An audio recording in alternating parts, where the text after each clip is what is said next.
نحمده ونصلي ونسلم على سيدنا ومولانا محمد رسوله النبي الأمين المكين الحنين الكريم الرؤوف الرحيم. أما بعد فأعوذ بالله من الشيطان الرجيم.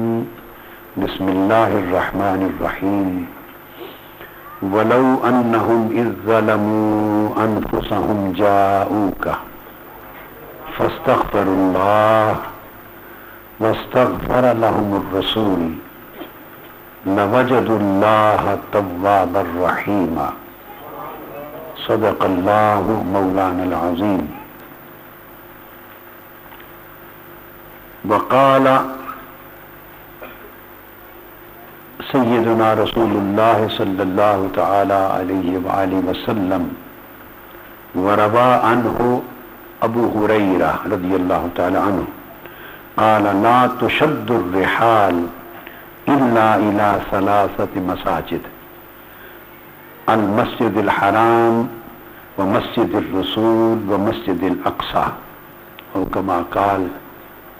أخرجه الإمام البخاري ومسلم في صحيحيهما. الحمدللہ تعالی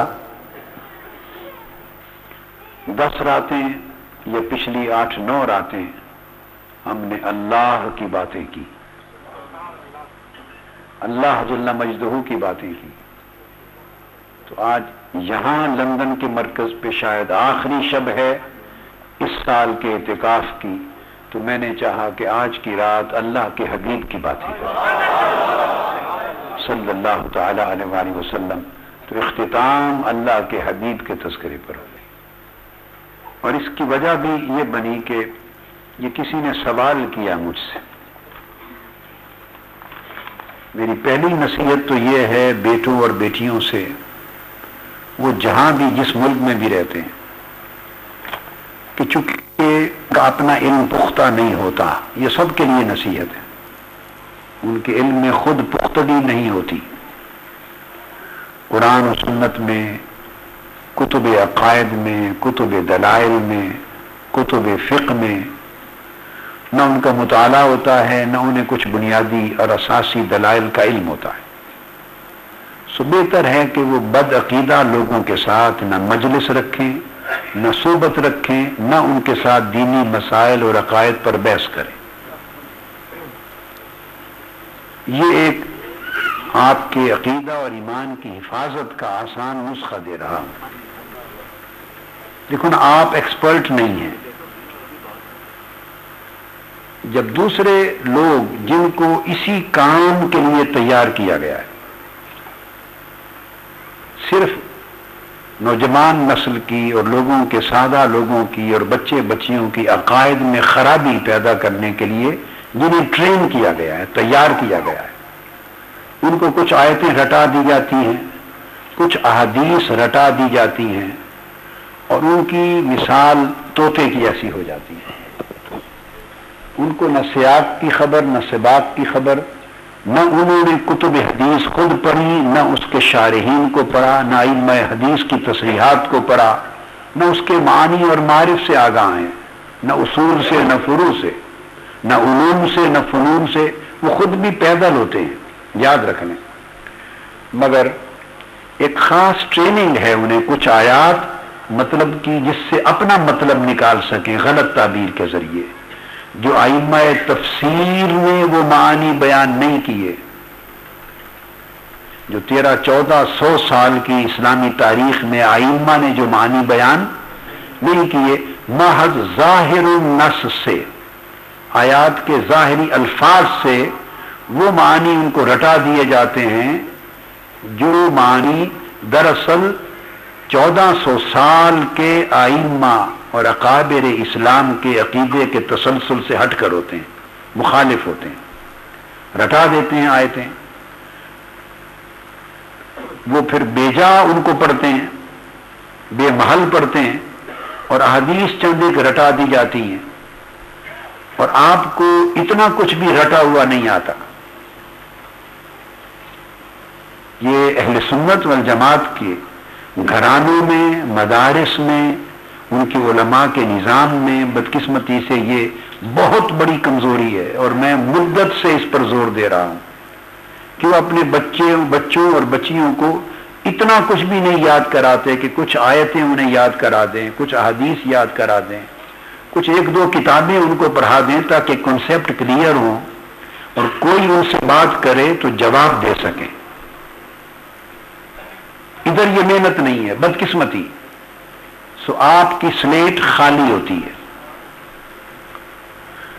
اب جس سے آپ بعض اوقات بات کرتے ہیں، انٹریکٹ کرتے ہیں، ان مسائل کو چھیڑ دیتے ہیں، یا وہ آپ سے چھیڑتا ہے اور آپ انٹرٹین کرتے ہیں، اس کو جو 4 حرف آتے ہیں، 4 ہی حرف، وہ آپ کی خالی تختی پہ لکھ دیتا ہے، ذہن کی خالی تختی پر، تو آپ کے دل و دماغ میں، ذہنوں میں ابہام پیدا ہو جاتے ہیں، تشکیک پیدا ہو جاتی ہے، عقائد میں تزلزل پیدا ہو جاتی ہے، کنفیوز ہو جاتے ہیں۔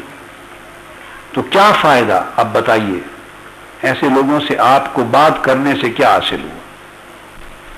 یہ تو خود جس سے بات کر رہے ہیں اس سے زیادہ علم آپ کے پاس ہو، پڑھا آپ نے کتابیں پڑھی ہوں اور جواب دے سکیں، پھر تو فائدہ ہے۔ اور اگر آپ کو علم ہے کہ آپ کتابیں نہیں پڑھتے، کیسٹس نہیں سنتے، خطابات نہیں سنتے تسلسل سے، کتب نہیں پڑھتے، اب ہر موضوع پر میں نے اتنا ذخیرہ کتب کا دے دیا ہے کہ عقیدہ اور اس سے متعلقات دین کا کوئی اہم اصول اور فروع کا مسئلہ ایسا نہیں رہا کہ جس کے مطالعہ کی ضرورت ہو تو آپ کو سمندر جتنا مواد نہ مل جائے۔ اتنا مواد دے دیا ہے دلائل کے ساتھ، مگر پڑھتے نہیں آپ۔ اگر نہ پڑھیں تو چلو ریگولر، اب یوٹیوب ہے، منہاج ٹی وی ہے، کیوں ٹی وی پہ آتے ہیں لیکچر، ریگولر انہی کو سنیں، تسلسل سے سنیں بلا ناغا، تو پھر کوئی شخص آپ کے دل و دماغ میں کوئی تشکیک کا ایک جرثومہ بھی نہیں ڈال سکتا۔ تو پریشانی یہ ہے کہ نہ آپ سنتے ہیں نہ پڑھتے ہیں، اور پھر یونیورسٹی میں، کالجز میں مختلف لوگوں کے پاس جن کو تیار کیا گیا ہے اس مقصد کے لیے، رٹایا گیا ہے، ان سے آپ بحث کر بیٹھتے ہیں، پھر آپ کے لیے مشکل پیش آتی۔ میں آپ کو ایک ذاتی واقعہ سناتا ہوں، ذاتی۔ میں اسکول لائف میں تھا، یہ میں نے پہلے بھی 1-2 بار سنایا ہے، یعنی ممکن ہے کلاس 6، کلاس 7، کلاس 8 کی بات ہوگی۔ میں نے درس نظامی، عربی کتب جس کو درسیات بولتے ہیں، یہ کلاس 7 میں تھا تو میں نے باقاعدہ شروع کی تھی، 7ویں جماعت میں۔ اور دینی کتب کا مطالعہ میں اس سے بھی 2-3 سال پہلے چھوٹی عمر میں جتنی صلاحیت پڑھنے کی تھی اس طرح کی کتابیں اردو میں پڑھتا تھا، اس سے بھی قبل۔ تو 1962 میں نے شروع کیا۔ صرف و نحو کے ابتدائی رسائل ہوتے ہیں، اور مرقات القدب، ادب وغیرہ عربی لغت کی کتابیں ہوتی تھیں، رسائل ہوتے تھے، ابتدائی کتب اور رسائل جو درس نظامی کا ایک نظام ہے، پھر اس کے بعد منطق کی کتابیں وغیرہ وغیرہ، فارسی کی، عربی کی۔ تو 1962 میں شروع کی۔ والد گرامی حضرت قبلہ ڈاکٹر فرید الدین رحمت اللہ تعالی علیہ، جو اپنے زمانے کے اولیاء میں سے بھی تھے، محدثین میں سے بھی تھے، مفسرین میں سے بھی تھے، متکلمین میں سے بھی تھے، اور ادباء شعراء میں سے بھی تھے، اور طبیب تھے، پروفیشن میں ڈاکٹر تھے، جیسے میں پروفیشن میں پروفیسر آف لا ہوں۔ تو 1 سال پڑھانے کے بعد پھر آقا علیہ السلام کی بارگاہ میں اور مدینہ پاک مجھے بعد میں لے گئے تاکہ میں عربی تھوڑی سمجھ سکوں، پڑھ سکوں، بول سکوں۔ اب میں اس زمانے کی بات بتا رہا ہوں، اس سے بھی تھوڑی عمر میں، تو مجھے شوق تھا مطالعہ کا، تو مختلف مصنفین کی، علماء کی، مختلف مذاہب کی، مختلف فرقوں کی جو کتابیں ملتی میں لے آتا اور ان کو لائبریری سے لے کے پڑھتا۔ تو میری ایک اپنی لائبریری تھی، چھوٹی عمر میں بھی 2 الماریاں بھری ہوتی تھی، اسکول لائف میں دینی لائبریری کتب کی۔ تو وہ میرے والد گرامی رحمت اللہ تعالی علیہ کا تربیت کا نظام میرے اوپر یہ تھا کہ وہ ہر دوسرے چوتھے دن تشریف لاتے اور میری لائبریری کی کتابوں کو چیک کرتے، اور بعض کتابیں جو باطل عقائد کی یا گمراہی پر مبنی عقائد کی یا اور لغزشوں والے عقائد کی غلط ملت کچھ نظر آتی، جو میں مطالعہ کرتا تھا وہ نکال لیتے اور مجھے کہتے ایک جملہ، فرماتے بیٹے ان کتابوں کے پڑھنے کا آپ کے لیے ابھی وقت نہیں ہے، ابھی ان کتابوں کے پڑھنے کا وقت نہیں ہے۔ اس وقت ان کتابوں کو پڑھیں گے تو جو ان کتابوں کے مصنف ہیں، لکھنے والے، اس وقت آپ کا علم ان سے زیادہ نہیں ہے، آپ پریشان ہوں گے، آپ کے ذہن میں تشکیک آئے گی۔ ایک وقت آئے گا اور بہت دور نہیں کہ آپ ایسی لاکھوں کتابیں پڑھ لیں، پھر آپ کو فکر نہیں ہوگی۔ تو ایسی کتب کو اس وقت پڑھیں یا ایسے لوگوں کے ساتھ اس وقت گفتگو کریں جب تک آپ کو صحیح اور سقیم، right and wrong, correct and incorrect, درست اور غلط میں تمیز کر سکے، اتنی صلاحیت ہو علمی اعتبار سے، اور اس کے سوال کا جواب دے سکیں اور اس کے کوئی اعتراض کو رد کر سکیں۔ اگر یہ ایبلٹی نہیں ہے، capability for any reason, then you should never enter into any debate. Don't entertain their discussion, and don't discuss these kind of theological matters with other people, because you are not ready to answer them and to defend your own aqidah. اب اس طرح آپ اگر entertain کریں گے اور interaction کریں گے تو کتنے سوالوں کے ساری زندگی میں جواب دیتا رہوں گا آپ کو، اور پھر بیٹے یہ میرے سارے جواب کیسٹوں کو سنے، 7000 خطابات ہیں، اگلی صدیوں تک بھی کوئی سوال نہیں اٹھے گا جس کا جواب نہیں دے دیا، صدیوں تک بھی، حتی الوسع جو اللہ نے توفیق دی باذن الہی۔ اور اسی طرح 400-550 کتب ہیں، اور ساری کتب عربی نصوص کے ساتھ ہے مگر ترجمہ بھی ہے، ان کو پڑھیں، سب کچھ مل جاتا۔ تو میں نے آج اس لیے انٹرٹین کر لیا یہ سوال کہ اس بہانے آقا علیہ السلام کا تذکرہ ہو، ذکر پاک ہو، تو بعض بچوں کا مسئلہ حل ہو جائے گا، بعض بچوں اور بچیوں کا، بیٹیوں کا مسئلہ حل ہو جائے گا، اور ہماری آخری شب ہے یہاں پر، تو ہم اس رات آقا علیہ السلام کے ذکر پر اپنی مجالس کو ختم کریں گے۔ موضوع ٹیکنیکل ہے، کیا ٹیکنیکل ہے، علمی موضوع ہے، مگر آپ کو معلوم ہے کہ ٹیکنیکل موضوع بھی ہو تو میں نے اس کو کبھی خشک نہیں رہنے دیا اس لیے پریشانی کی بات نہیں ہوتی۔ جو آیہ کریمہ میں نے تلاوت کی، یہ سورہ نساء کی آیت نمبر 64 ہے۔ موضوع یہ ہے، آج کل اعتقادی فتنوں میں ایک بہت بڑا فتنہ بپا ہے، اور وہ یہ کہ حضور علیہ الصلوۃ والسلام کہ روضہ اطہر کی عزت کی نیت سے نہیں جانا چاہیے۔ اس فتنے کے پیچھے کہ روضہ رسول اور آقا علیہ الصلوۃ والسلام کی بارگاہ اور آقا کی زیارت کی نیت سے نہیں جانا چاہیے، مسجد نبوی کی نیت کر کے جائیں، کہ مسجد نبوی کی زیارت کرنی ہے، وہاں نفل پڑھنے، اور آقا علیہ السلام کی زیارت کی نیت سے نہ جائیں۔ یہ ایک اعتقادی فتنہ ہے۔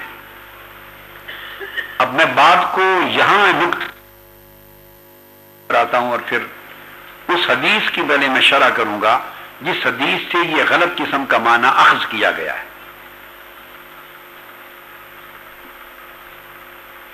اور تاریخ میں سب سے پہلے یہ مغالطہ علامہ ابن تیمیہ کو لگا ہے۔ علامہ ابن تیمیہ پیغمبر نہیں ہے، کوئی نبی اور رسول نہیں ہے، نہ صحابی اور تابعی ہیں، نہ وہ ہمارے مذاہب اربعہ کے امام ہیں، نہ امام اعظم ابو حنیفہ ہیں، نہ امام مالک ہیں، نہ امام شافعی، نہ امام احمد بن حنبل۔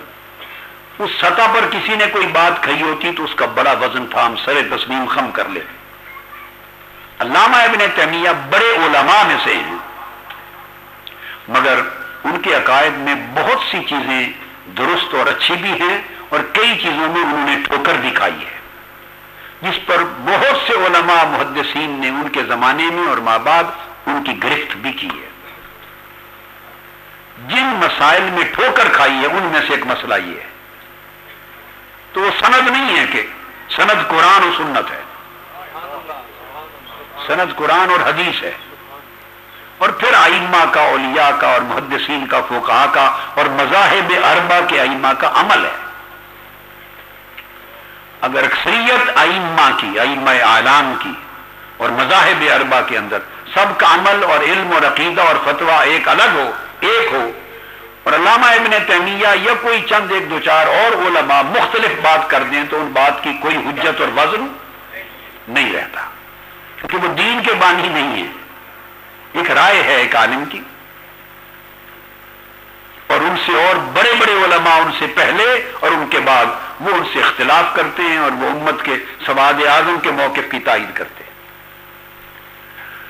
اب یہ کہنا کہ جب مدینہ طیبہ جائیں تو روضہ اطہر کی اور آقا علیہ السلام کی زیارت کی نیت سے نہ جائیں بلکہ مسجد نبوی کی نیت کریں، اب ایک میں چھوٹی سی بات، اگر اللہ نے رتی برابر بھی کسی کو عقل اور شعور دیا ہو، اس کے سمجھانے کے لیے کہہ رہا ہوں، نادانو، جس مسجد نبوی کی نیت کر کے جانا چاہتے ہو اس مسجد نبوی کو یہ درجہ کس نے دیا ہے؟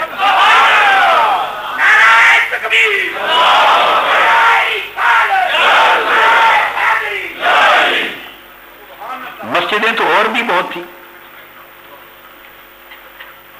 اللہ کے گھر تو بہت ہیں، مسجدیں تو اور بھی بہت ہیں، اس مسجد نبوی کو زیارت کے قابل کس نے بنایا ہے؟ اس میں اگر نماز پڑھے تو 1,00,000 نمازوں کا ثواب یا 50,000 نمازوں کا ثواب، یہ درجہ جو مسجد نبوی کو ملا اس کا وسیلہ کون بنا ہے؟ کتنی بے عقلی کی اور بے حکمتی کی اور ناسمجھی کی بات ہے، جس رسول پاک صلی اللہ علیہ وآلہ وسلم کے قدموں کے صدقے سے مسجد نبوی کو مسجد حرام کے بعد کائنات میں سب سے اونچا درجہ ملا، اس کی زیارت کی نیت حرام ہو جائے اور مسجد نبوی کی حلال ہو جائے۔ انا للہ و انا الیہ راجعون۔ بڑی عجیب سوچ ہے کہ اس مسجد نبوی کو تو فضیلت ہی آقا علیہ السلام کے قدموں سے دی، ہر روز 5 مرتبہ نماز پڑھانے کے لیے حضور گھر سے نکلتے آتے، ائمہ نے لکھا ہے یہ لفظ جو میں بول رہا ہوں، نکلتے نماز پڑھاتے، پھر اندر جاتے، پھر آتے، پھر اندر جاتے، وفود آتے ان سے وہیں بیٹھ کے ملاقات کرتے، مہمانوں سے ملتے، حلقات میں بیٹھتے، تعلیم دیتے، وہ دن بھر کئی بار آقا کے آنے جانے نے مسجد نبوی کو اس مقام تک پہنچا دیا۔ وہ جو حضور کے قدم لگتے رہے ہر روز اتنی کثرت کے ساتھ، اور جس حصہ فرش پر میرے آقا بیٹھتے اٹھتے رہے اور چلتے پھرتے رہے اور اعتکاف بیٹھے اور حلقات کیے اور اجتماع کیے، اور آپ کے مبارک سانس کی ہوائیں اور مہکیں جن کو معطر کیا، تو آقا کے قدموں کے صدقے سے وہ مسجد نبوی اس قابل بنی کہ 1,00,000 یا 50,000 نمازوں کے اجر کا باعث ہو۔ تو جو اصل وسیلہ اور صدقہ واسطہ ہے ان کی زیارت کی نیت سے نہ جائے تو پھر مسجد نبوی کی محض نیت کر کے جانا کیا تک ہے اس کا؟ اللہ کیا قبول کرے گا؟ یہ گویا نعمت عظما کے اوپر ناشکری اور کفران نعمت ہے۔ مسجد نبوی کی زیارت کی نیت کرنی چاہیے، وہاں نماز کی نیت کرنی چاہیے، بڑا اجر و ثواب ہوتا ہے، اس کی نیت کرنی چاہیے، مگر اس کا یہ مطلب کیسے ہو گیا کہ آقا علیہ السلام کی زیارت کی نیت سے نہ جایا جائے، روضہ رسول کی زیارت کی نیت سے نہ جایا جائے، معاذ اللہ۔ اب آگے ایک بات کہتا ہوں، وہ بھی حدیث آئے گی، آج میں کچھ احادیث اور دلائل دے کر آج ایک اچھوتا، ایک دلیل اینڈ پر ایک اچھوتی دلیل بڑی تفصیل سے دوں گا، بہت تفصیل کے ساتھ اس کے اوپر بیان کروں گا، جو اس موضوع پر اس نقطے کو نہیں لیا گیا کبھی، اس پر زور دوں گا، سمجھاؤں گا۔ اب علامہ ابن تیمیہ ہو یا کوئی اور عالم ہو یا میری ذات ہو یا آپ کسی اور ہمارے زمانے کے عالم کی ذات ہو، کسی کی حیثیت اللہ کی کتاب قرآن مجید کے مقابلے میں نہیں ہے۔ اگر قرآن کے مقابل میں مخالف اس کا قول اور فتویٰ ہے، اس کو اٹھا کے دیوار پہ پھینک دینا چاہیے، میں کہوں یا کوئی اور مجھ سے بڑا کہے۔ سب سے پہلی سند قرآن، یہاں سے شروع کرتے ہیں۔ اللہ پاک نے فرمایا وَلَوْ أَنَّهُمْ إِذْ ظَلَمُوا أَنفُسَهُمْ جَاءُوكَ، یہ اللہ رب العزت کا حکم ہے۔ بعض لوگ کہتے ہیں کہ کیا صحابہ کرام اور ائمہ اور اولیاء اور بعد کے بزرگ کیا حضور کے روضہ کی نیت سے ثابت ہے صحت کے ساتھ وہ نیت کر کے جاتے تھے؟ بچگانہ باتیں اور جاہلانہ باتیں۔ میں سب سے بڑی بات دیتا ہوں کہ خود اللہ نے حکم دیا ہے، تو جس بات پہ اللہ کا حکم ہو وہاں کل ائمہ، صحابہ، تابعین، اتباع التابعین، سلف صالحین اور ائمہ مجتہدین اور اولیاء اس نیت سے کیوں نہیں جاتے ہوں گے جس کا حکم اللہ نے دیا؟ نیت تو اللہ کے حکم کی مطابقت میں ہوتی ہے۔ فرمایا اگر اے حبیب اگر وہ لوگ اپنی جانوں پر ظلم کر بیٹھے تو جاؤکا، تو آپ کی خدمت میں حاضر ہو جائے اور آ کر آپ کی خدمت میں اللہ سے معافی مانگے اور رسول بھی ان کی سفارش کر دیں، ان کے لیے اللہ سے مغفرت طلب کر دیں۔ پھر حضور علیہ السلام کے اس وسیلہ اور شفاعت کی بنا پر وہ اللہ تعالیٰ کو ضرور توبہ قبول کرنے والا اور نہایت مہربان پائیں گے۔ اب یہ جو حکم ہے جاؤکا، آپ کی خدمت میں آئیں، اب یہاں ایک نقطہ علمی ذہن نشین کر لیں۔ بعض لوگ اس پر یہ کہہ سکتے ہیں کہ اس کا تو شان نزول یہ ہے، اس دور کے بعض لوگوں کے بارے میں یہ آیت اتری تھی۔ دیکھیے شان نزول کی یاد رکھ لیں، دو حیثیتیں ہوتی ہیں، ایک تاریخی اور ایک عمومی۔ کیا؟ ایک تاریخی اور ایک تاریخی شان نزول کی افادیت فقط یہ ہوتی ہے کہ یہ پتہ چلتا ہے کہ فلاں فلاں فلاں آیت کس موقع پر اتری، کس وجہ سے اتری، کس واقعہ میں اتری، اس کی بیک گراؤنڈ کیا تھی، یہ اس کا تاریخی پس منظر ہوتا ہے۔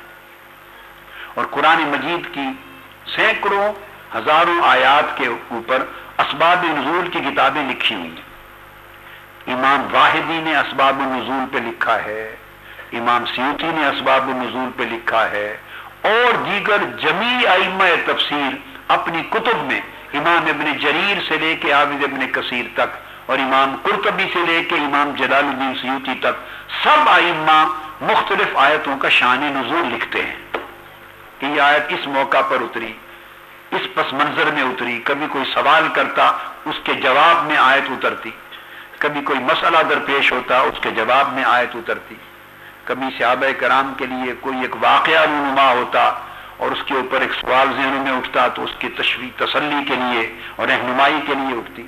تو آیات ہمیشہ اترتی تھی ایک تاریخی پس منظر میں، ہسٹوریکل بیک گراؤنڈ میں، اس کو شان نزول کہتے ہیں، یاد رکھ۔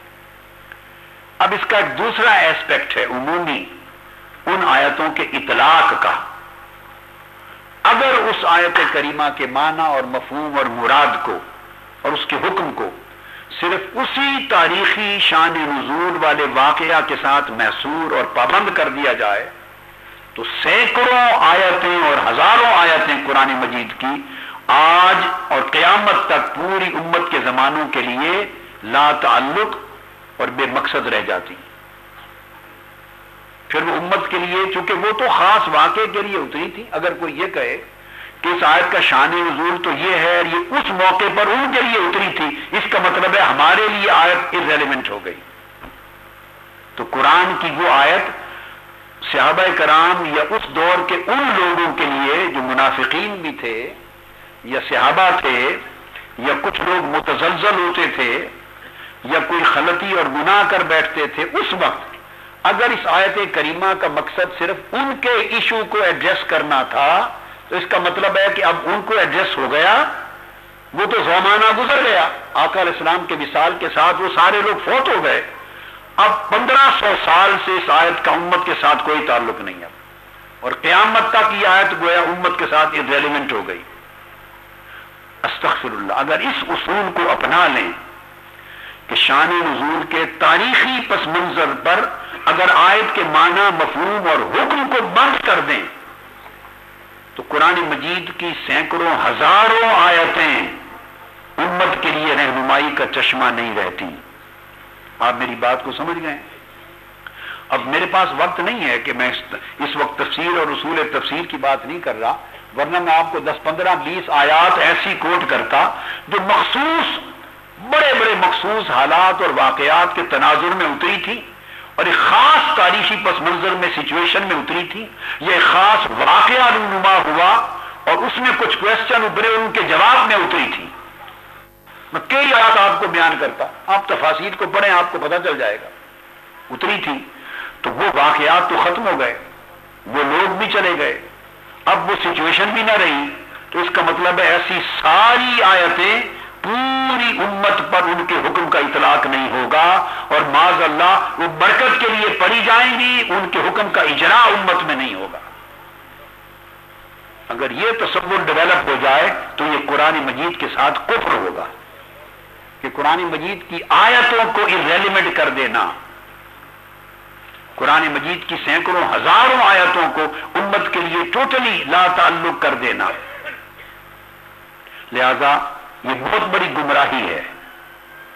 بعض لوگ جب ایک آیت کا حکم ملتا ہے اور وہ اپنے عقیدے کو اس آیت کے مطابق نہیں پاتے، بدقسمتی ہے لوگوں نے عقائد پہلے سے گھڑ رکھے ہوتے ہیں، مائنڈ سیٹ بنا ہوا ہوتا ہے، مائنڈ سیٹ پہلے سے۔ اگر آیت کوئی آ گئی ان کے مائنڈ سیٹ کے خلاف اور ان کا منشا پورا نہ ہوا اس آیت سے اور ٹکراؤ آ رہا ہے تو پھر وہ ڈھونڈتے ہیں کہ کیسے اس آیت سے نکلا جائے، جان چھڑائی جائے۔ پھر وہ کہہ دیں گے یہ تو اس پس منظر میں اتری تھی، اس کا تعلق تو صرف اس چیز سے ہے۔ اگر آپ نے یہ اصول اٹھانا ہے تو آدھے سے زیادہ قرآن لا تعلق ہو جائے گا امت سے، آدھے سے زیادہ۔ جتنی آیتیں خاص واقعات کے پس منظر میں اتری وہ ساری امت کی پوری تاریخ سے معاذ اللہ ان کے لیے چشمہ ہدایت نہیں رہے گی، یہ بھی۔ لہذا ابتدائی زمانوں میں یاد رکھ لیں شان نزول، اسی طرح لفظ نسخ و نزلت فیہ الفاظ استعمال ہوتے تابعین، صحابہ، تابعین، اتباع التابعین اور سلف صالحین۔ پہلی 3 صدیوں میں یاد رکھ لیں، ایک بڑا علمی نکتہ اصول تفسیر کا بتا رہا ہوں، پہلی 3 صدیوں میں جب صحابہ کرام بولتے کہ یہ آیت کس باب میں نازل ہوئی، یہ آیت کس باب میں نازل ہوئی، کس موضوع پہ نازل ہوئی، جب بتاتے تو آپ کو کتب تفسیر میں یہ بھی ملے گا کہ ایک ہی آیت ہے اور کئی شان نزول بیان کیے گئے۔ کوئی کہہ رہا ہے اس موقع پر نازل ہوئی، کوئی کہہ رہا ہے اس واقعے کے لیے نازل ہوئی، کوئی صحابی اور تابعی کہہ رہا ہے اس معاملے میں نازل ہوئی، کوئی صحابی اور تابعی امام کہہ رہا ہے کہ اس مسئلے کے لیے نازل ہوئی۔ آپ کتب تفسیر اٹھائیں، ابن جریر طبری کو، امام ابن ابی حاتم کو اور حافظ ابن کثیر تک آ جائیں، اور پھر اس کے بعد کثیر تعداد میں ائمہ، امام فخر الدین رازی کو لے لیں، آپ آلوسی کو لے لیں، امام سیوطی کی الدر المنصور لے لیں، امام قرطبی کی لے لیں، بہت کتب ہیں تفسیر کی، اٹھائیں، آپ کو ایک آیت کے کئی مختلف شان نزول کا ذکر ملے گا۔ وہ کیوں؟ آیت ایک ہی ہے، کوئی کہہ رہا ہے اس موقع پر اتری، کوئی کہتا ہے اس مسئلے میں اتری، کوئی کہتا ہے اس معاملے میں اتری، کوئی بتا رہا ہے اس ایشو پر اتری۔ یہ ڈفرینسز کیوں ہوئے؟ ساری روایتیں صحیح ہیں، سب روایتیں، کبھی کوئی ضعیف ہوتی ہے چھوڑ دی جاتی مگر موسٹلی صحیح ہوتی، ائمہ ان کو لیتے ہیں۔ مگر کیوں یہ فرق اور اختلاف آتا ہے؟ وجہ یہ ہے کہ پہلے زمانوں میں شان نزول اس کا معنی اور لیا جاتا تھا، بعد میں زمانہ اس کا معنی متعین ہو گیا۔ اس طرح نسخ بھی فلاں آیت ناسخ ہے فلاں منسوخ، پہلے زمانوں میں اس کا معنی اور ہوتا تھا۔ کئی صدیوں کے بعد جب فن سائنس ڈیولپ ہوئی، لیکزیجیٹیکل اور ایگزیجیٹیکل، لیکزیکل اور ایگزیجیٹیکل، قرآن مجید کے الفاظ کی اور غریب القرآن کی اور تفسیر کی، جب سائنسز ڈیولپ ہوئی، اصول وضع ہوئے، تو پھر ان کے معنی ڈیفینیشن بن گئی اور اسپیسیفک کر دیے گئے. تو پہلے ایک ہی آیت کے بارے میں مختلف شان نزول اس لیے بیان ہوتے تھے کہ صحابہ کرام کا کنسیپٹ ٹیکنیکل نہیں تھا. جو بعد میں بنا ان کا کنسیپٹ جنرل تھا. ایک تو شان نزول یہ تھا ان کے ہاں کہ جس واقعہ میں اتری، جو مسئلہ پیش آیا تو کہتے اس کا شان نزول یہ ہے. بعد میں کیا ہوتا، اسی طرح کا کوئی واقعہ بعد میں اور پیش آتا تو سملیرٹی دیکھ کر صحابہ کہتے کہ یہ آیت اس لیے اتری. اب بات کو سمجھ گئے؟ وہ کہہ دیتے کہ اس آیت کا شان نزول یعنی اس مقصد کو حل کرنے کے لیے اتری، اس ایشو کو ایڈریس کرنے کے لیے اتری، اس پرابلم کو سالو کرنے کے لیے اتری. اگر اس جیسے مختلف واقعات طرح طرح مختلف صحابہ کے ساتھ پیش آتے تو وہ کہتے کہ یہ اس سچویشن کے لیے اتری. گویا اس کا اطلاق عام کرتے تھے اور تاریخی پس منظر کی تنگی سے نکال لیتے تھے اس کو. تاریخی پس منظر کی historical back ground of revolution سے اسے، وہ صرف ہسٹری تھی کہ قرآن کیسے کیسے اترا، کب کب اترا، کیوں اترا، کس طریق سے اترا، وہ ہسٹری تھی. اس کا نالج علم التفسیر کے لیے مفید اور ضروری ہے، مگر اس کا دوسرا معنی یہ ہوتا کہ اس جیسے اگر 20 مرتبہ 10 مرتبہ نئے مسائل پیش آتے اور صحابہ اور تابعین سے پوچھتے، ائمہ سے جو صحابہ تابعین، وہ کہتے کہ یہ آیت اسی حکم کے لیے اتری ہے، یہ آیت اس کے لیے اتری ہے. گویا اس آیت کی جو عمومیت تھی، اس آیت کا جو حکم تھا، اس کی جو جنریلٹی تھی، اس کی جو اندر کمانڈمنٹ تھی، اس کے اندر جو میسج تھا اس آیت کریمہ کا، وہ جہاں جہاں ایپلیکیبل ہوتا وہ کہتے کہ اس کا شان نزول یہ ہے، دوسرا کہتا یہ ہے، اور ساروں کے قول سچے تھے. کہ بعد میں شان نزول کا مطلب ایپلیکیبلٹی کے ساتھ کنیکٹ کر دیا گیا تھا، ہسٹوریسٹی سے نہیں. But that was historical background. Now it applies to this and this and this and this all situations. Wherever it was applicable, wherever that particular verse was found to be applicable and was found to resolve the issue and problem, the companions and their followers would say this verse was revealed for this purpose. کہ یہ آیت اس لیے اتری تھی. اس لیے شان نزول ایک آیت کے بہت سے بیان ہو جاتے. اب یہ اصول صحابہ کرام کا تھا اور تابعین کا، اتباع التابعین کا اور ائمہ سلف صالحین کا تھا. اب میں اس طرف نہیں جاتا. نسخ جو ہے ایبروگیشن، اس کے لفظ کا بھی یہی استعمال تھا. ایک آیت اتری، اس میں ایک حکم آیا، پھر اسی سبجیکٹ پر ایک اور آیت اتری، اس نے پہلے حکم کو تھوڑا سا ایلیبوریٹ کر دیا پہلی آیت کو.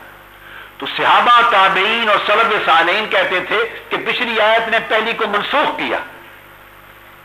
تو نسخ کا لفظ ریپیل اور ایبروگیشن کے معنی میں یوز نہیں ہوتا تھا. Any kind of juridical connection with formally revealed verse, اس کے ساتھ کوئی تعلق ہو. اگر پہلی آیت اتنی جنرل تھی تو ایک اور آیت نے اس میں ایکسیپشن کریٹ کر دی، استثناء. تو چونکہ ایکسیپشن آ گئی، وہ کہتے تھے کہ یہ آیت ناسخ ہے، اس نے پہلی کو منسوخ کیا. تو منسوخ کا مطلب صحابہ تابعین کے زمانے میں ریپیل کرنا اور ایبروگیٹ کرنا نہیں تھا، مطلب تھا اس نے اس کو انٹرپریٹ کر دیا. تو انٹرپریٹیشن کو بھی، انٹرپریٹ کرنے کو بھی وہ نسخ کہتے تھے. اگر پہلی آیت جنرل تھی، پھر ایک اور آیت آئی، اس نے اس کو اسپیسیفک کر دیا، اس حکم کو، عام تھا حکم، اس کو خاص کر دیا.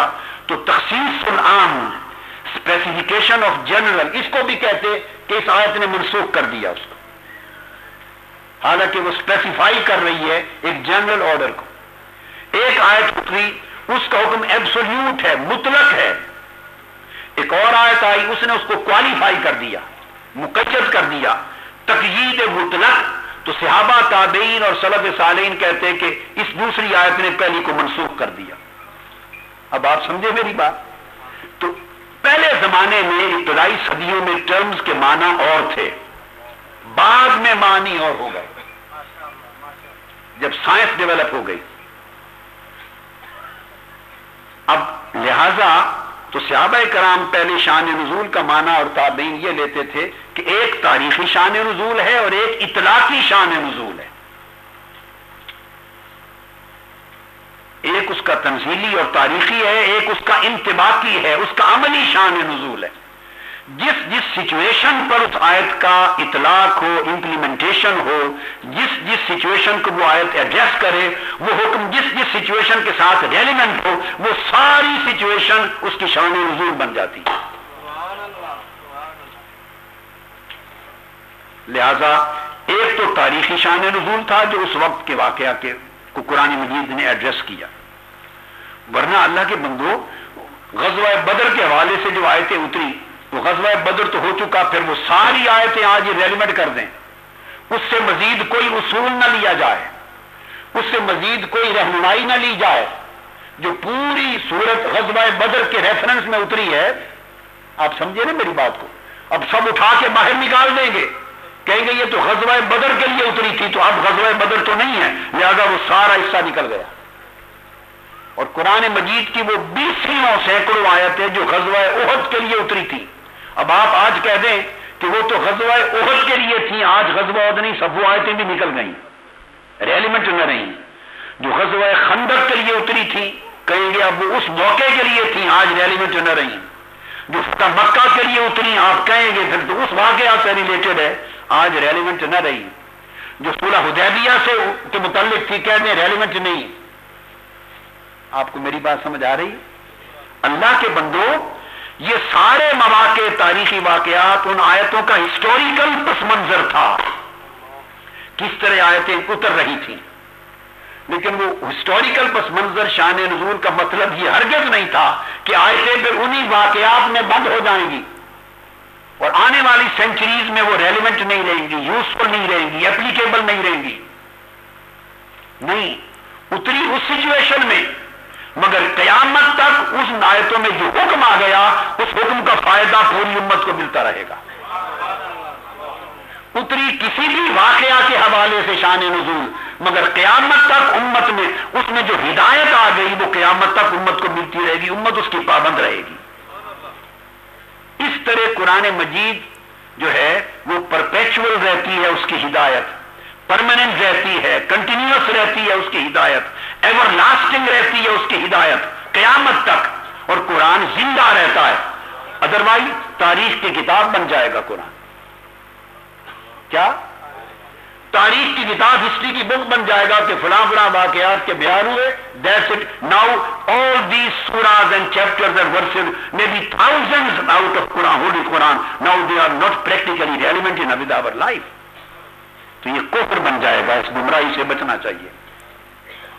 تو میں نے آپ کو اس شان نزول کے حوالے سے ایک اصولی بات سمجھا دی۔ اب جنرلٹی ہے اس حکم میں، اطلاق ہے، عملی طور پہ اس کی افادیت اور سگنیفیکینس کیا ہے۔ اب سگنیفیکینس ہمارے اوپر اب یہ ہوگی کہ اے گناہگارو، اے میرے محبوب کی امت کے گناہگارو جہاں بھی ہو، اور دیکھیں اس میں کوئی شرط نہیں ہے کہ وہ مکہ کے رہنے والے ہیں یا مدینہ کے، مخاطب کل اہل ایمان ہے۔ کیا؟ مخاطب کل اہل ایمان ہے، سب کو بھی دیا جا رہا ہے۔ اگر کوئی اپنی جانوں پہ ظلم کر بیٹھے، گناہ کر بیٹھے، اب اس آیت کی پریکٹیکل یوٹیلیٹی بتا رہا ہوں، ریلیونس فار دی امہ، اگر کوئی جانوں پر ظلم کر بیٹھے اور پریشان ہو کہ میری بخشش ہوگی یا نہیں، تو قیامت تک امت کو حکم ہے جاؤ کا، میرے مصطفیٰ آپ کی بارگاہ میں آ جائیں۔ اب آقا علیہ السلام کی بارگاہ میں آنے کا حکم یہ صرف مدینہ طیبہ کے 10 سال کے پیریڈ کے لیے نہیں ہے۔ اگر اس طرح آپ آ جائیں کہ یہ حضور کے زمانے کے لیے تھا، تو پھر آگے کہوں گا کہ آقا کے وصال ہونے کے بعد پھر ساری آیتیں فنش۔ پھر کفار کی سوچ میں اور ہماری سوچ میں کیا فرق رہ جاتا ہے؟ وہ کہے گا کہ but that's it, this Quran was revealed for a particular time in a specific situation, now it has no more relevance with our life۔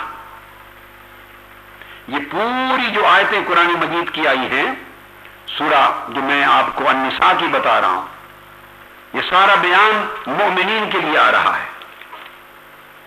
اللہ پاک کے لیے فرمایا کہ یہ وہ لوگ ہیں، اللہ پاک ان کے دلوں میں کیا ہے اللہ جانتا ہے۔ فَأَعْرِضْ عَنْهُمْ وَعِظْهُمْ وَقُلْ لَهُمْ فِي أَنفُسِهِمْ قَوْلًا بَلِيغًا۔ یہ منافق ہیں، یہ مفسد ہیں، اللہ جانتا ہے ان کے دلوں کی ہر بات کو، بس آپ ان سے اعراض برتیں، نصیحت کرتے رہیں اور ان کے بارے میں مؤثر گفتگو فرماتے رہیں۔ اب یہ بات تو اہل مدینہ کے منافقوں کی ہو رہی ہے۔ کیا آپ کہیں گے کہ اس آیت میں جو نصیحت کی گئی ہے کہ اللہ جانتا ہے مگر آپ اعراض برتیں، درگزر کریں اور نصیحت کے عمل کو جاری رکھیں، یہ منسوخ ہو جائیں گی، آج کے لیے ریلیونٹ نہیں ہوگی؟ پھر آگے آ رہا ہے قیامت تک کے لیے وما ارسلنا من رسول الا لیطاع باذن اللہ۔ آیت یہ ہے ہم نے کوئی پیغمبر اور رسول نہیں بھیجا آج تک مگر صرف اس لیے کہ اس کی اطاعت کی جائے۔ اب یہ جو اطاعت رسول کا حکم ہے یہ مدینہ طیبہ کے 11 سالہ دور کے لیے تھا یا قیامت تک کے لیے ہے؟ بولیے۔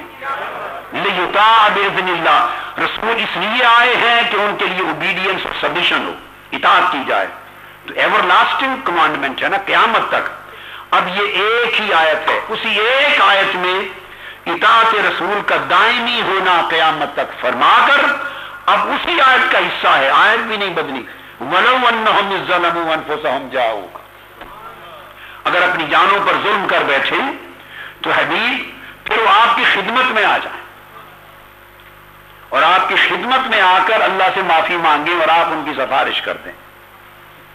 اب یہ حکم آقا علیہ السلام کی حیات طیبہ، حیات ظاہری کے ساتھ ختم نہیں ہو گیا۔ اگر ختم ہو جائے تو پھر میں نے بتایا نا آپ کو کہ آدھے سے زیادہ قرآن حضور کے وصال کے بعد امت کے لیے یوزفل اور بینیفیشل نہیں رہتا، استغفر اللہ۔ اس کا حکم قیامت تک چلتا ہے، حضور کی حیات میں بھی تھا، حضور کے وصال کے بعد بھی قیامت تک ہے۔ اب ہمارے لیے حکم ہے کہ اگر جانوں پر ظلم کر بیٹھیں تو جاؤ کا اللہ کا حکم ہے، خواہ وہ لندن میں رہتے ہیں، خواہ پاکستان میں رہتے ہیں، خواہ وہ امریکہ میں رہتے ہیں، خواہ افریقہ میں رہتے ہیں، خواہ عرب میں رہتے ہیں، خواہ عجم میں، خواہ انڈیا میں، جہاں بھی رہتے ہیں، اگر ان کے اوپر یہ کیفیتوں کے جانوں پر ظلم کر بیٹھے ہیں وہاں سے چلیں، جاؤ کا محبوب تیرے گنبد خضرا کے پاس آ جائیں، آپ کی جالی مبارک پر آ جائیں، آپ کے روضہ اطہر پر آ جائیں اور آپ کے روضہ اطہر پر آ کر فاستغفر اللہ اور یہ کہیں باری تعالیٰ تو نے ہمیں حکم دیا ہے کہ گناہگاروں معافی چاہتے ہو تو میرے مصطفیٰ کے پاس آؤ۔ سو ہم آ گئے، معاف کر دے، اور پھر محبوب بھی اندر سے سفارش کر دے، مولا ان کو معاف کر دے، اللہ تعالیٰ ان کی توبہ قبول فرما لے گا۔ اب یہ جو حکم ہے جاؤ کا، آ جائیں میرے محبوب آپ کے پاس، تو گوئیے گھر سے چلتے ہوئے حضور کے پاس جانے کی نیت کرنی چاہیے یا نہیں؟ سادہ سی بات، سادہ سی بات۔ تو قرآن کا فیصلہ کیا ہوا؟ قرآن کہے جاؤ کا، قرآن نے نہیں کہا کہ جاؤ الی المسجد النبوی، کہ مسجد نبوی میں آ جائیں۔ قرآن یہ نہیں کہہ رہا کہ مسجد حرام میں آ جائیں، یہ نہیں کہہ رہا کہ میرے کعبہ میں آ جائیں، میرے گھر آ جائیں، مسجد میں آ کے نفل پڑھیں تاکہ 50,000 نمازوں کا ثواب ملے۔ قرآن یہ نہیں کہہ رہا۔ قرآن کیا کہہ رہا ہے؟ جاؤ کا، اے مصطفیٰ تیری بارگاہ میں آ جائیں۔ تو جب اللہ کا حکم ہے کہ ظلم کر بیٹھے اور جہاں بھی ہوں میرے محبوب آپ کی خدمت میں آئیں، تو جب حکم خدا یہ ہے تو بولیے یہ نیت کر کے جانا چاہیے یا نہیں؟ بس سادہ سا بات۔ جب حکم خدا ہے جاؤ کا، تو پھر جب گھر سے چلیں تو بارگاہ مصطفیٰ کی حاضری اور در مصطفیٰ کی زیارت کی نیت کر کے چلنا چاہیے یا نہیں؟ کیونکہ جاؤ کا رب کا بلاوا ہے۔ رب کہے میرے محبوب کی طرف جاؤ اور تم کہیں حضور کی طرف جانے کی نیت نہ کرو، مسجد نبوی کی کرو، تو تم خدا سے بغاوت کرنا چاہتے ہو، خدا کے حکم کو ٹھکراتے ہو۔ خدا کہے جاؤ کا میرے مصطفیٰ میرے حبیب آپ کے پاس آئیں، اور آپ کہیں نہیں مسجد نبوی کی نیت کر کے جائیں۔ اور یہ بھی رکھ لیں، ارے مسجد نبوی کی نیت بھی کوئی غیر نیت ہے، اس مسجد نبوی کو یہ درجہ بھی مصطفیٰ کے قدموں نے دیا ہے، آقا علیہ السلام کے قدموں میں نے دیا. آگے آئیں گی حدیثیں، میں بتاؤں گا آپ کو. لہذا تو قرآن مجید کی یہ دلیل ہو گئی نص، اور اس کے بعد کسی شے کی حاجت نہیں. اور ائمہ اور تفسیر نے یہ کہا کہ یہ حکم آج بھی حضور کے وصال کے بعد بھی قائم ہے، یہ آقا کے وصال کے بعد بھی یہ حکم قائم ہے. اب حافظ ابن کثیر کو کوٹ کر رہا ہوں، یہ علامہ ابن تیمیہ کے سب سے بڑے شاگرد ہیں. اب ان کے شاگرد نے بھی اپنے استاد کا مذہب اس مسئلے میں نہیں اپنایا، تو آپ کیا لیے پھرتے ہیں؟ آپ علامہ ابن تیمیہ کو اب کیوں کوٹ کرتے ہیں؟ ان کے شاگرد نے ان کا یہ موقف اور مذہب نہیں اپنایا.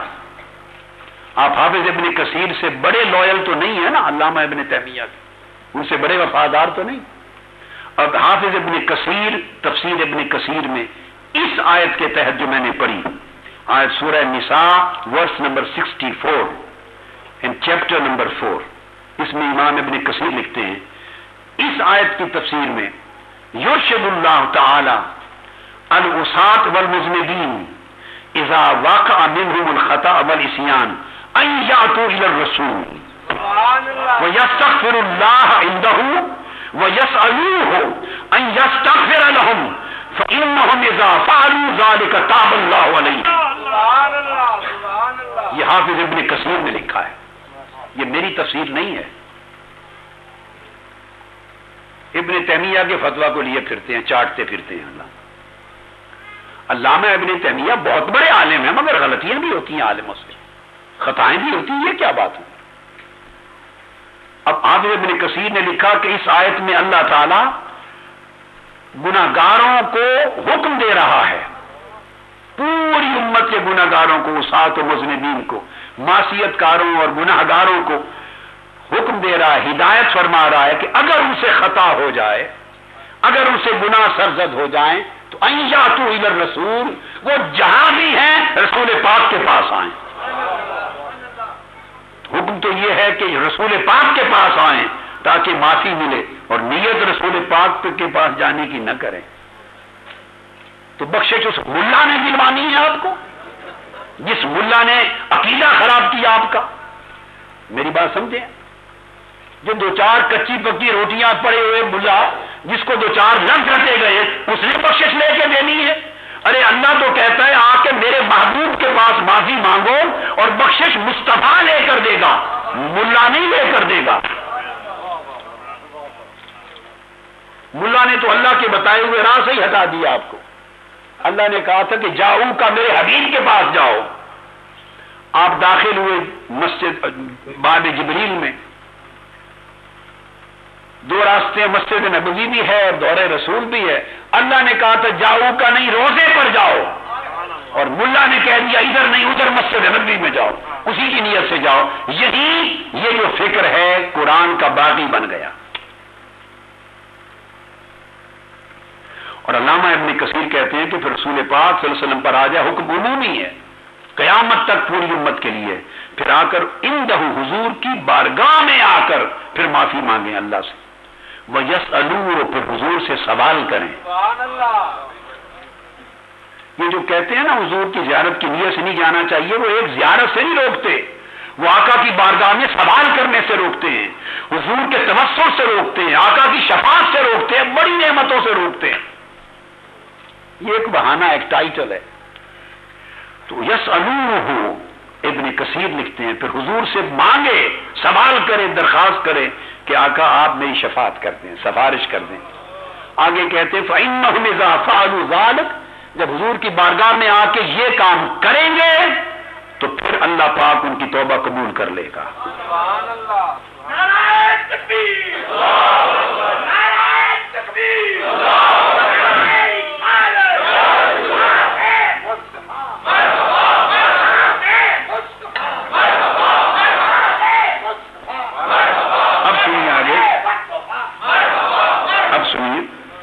اب یہ لکھ کر، اس لیے حافظ ابن کثیر آگے لکھتے ہیں حضور کی سفارش کروائیں گے تو اللہ توبہ قبول کر لے گا. اس پر حافظ ابن کثیر لکھتے ہیں وَلِهَذَا قَالَ لَوَجَدُ اللَّهَ تَوَّابًا رَحِيمًا، کہ وہ توبہ قبول کرنے والا پائیں گے، وہ حضور کی شفاعت کے ساتھ خاص کیا ہے. حضور کے پاس آئیں گے تو پھر یقین ہو جائے گا، ورنہ تو گھر بیٹھے بھی توبہ کریں، اللہ چاہے تو یہاں بھی قبول کر لے. بولی یہاں نہیں قبول کرتا. لندن میں آپ اگر گھر میں توبہ کریں مصلی پر مسجد میں تو اللہ توبہ قبول نہیں کرتا. افریقہ میں بیٹھ کے کریں، امریکہ میں کریں، پاکستان میں کریں، گھر میں کریں، مسجد میں کریں، کہیں کریں، اللہ نہیں توبہ قبول کرتا. بولیے نا، جب ہر جگہ کرتا ہے تو پھر کیوں فرمایا جاؤ کا میرے محبوب آپ کے پاس آئیں، آپ کے پاس آئیں. اب ایک سوال پیدا ہوا نا ذہن میں، وہ تو ہر جگہ توبہ قبول کرتا ہے تو پھر آقا کی بارگاہ میں کیوں بھیجا؟ یہ نیت کر کے جاؤ کہ حضور کی طرف جا رہے ہیں. اس کا کوئی ریزن ہوگا اور وہ ریزن سمجھا دوں. پوری روئے زمین پر جہاں بیٹھ کر توبہ کریں، اس کا حکم یہ ہے وہ مالک ہے، مرضی قبول کر لے مرضی نہ کرے. وہ مالک ہے، مرضی اس کی قبول کر لے مرضی نہ کرے، ڈیپینڈ کرتا ہے اس کے اپنے منشا پر. وہ مالک ہے. یہ ہے جہاں بھی توبہ کریں تو اللہ کا قبول کرنا اس نے اپنے اوپر واجب نہیں کیا. وہ قبول کر لے، چاہے ہم نماز پڑھیں چاہے قبول کر لے چاہے نہ کرے. وہ نیتوں کی بات کر رہا تھا نا. یہ ہے ہر جگہ بیٹھ کے توبہ کرنے کا معنی. اور جو بھیجا جاؤ کا میرے محبوب کے پاس آؤ، وہاں فرمایا لَوَجَدُ اللَّهَ، یقیناً اللہ توبہ قبول کر لے گا. اگر میرے مصطفیٰ کی بارگاہ میں آ کر معافی مانگیں گے، اور اگلی شرط ہے کہ میرا مصطفیٰ بھی سفارش کر دے تمہارے لیے، تو لَوَجَدُ اللَّهَ تاکید، تو پھر یقیناً اللہ کو وہی پا لیں گے توبہ قبول کرتا اور رحم کرتا. تو یہاں اور وہاں کا فرق یہ ہے، توبہ یہاں سے بھی قبول کرتا ہے مگر چاہے قبول کرے یا نہ کرے. مگر در رسول پر جا کر معافی مانگے اور حضور سے درخواست کر دیں آقا خدا کے لیے میری سفارش کر دیں، اور حضور لب ہلا دیں، اللہ کہتا ہے مجھے اپنی عزت کی قسم میں توبہ قبول کیے بغیر بھیجتا ہی نہیں.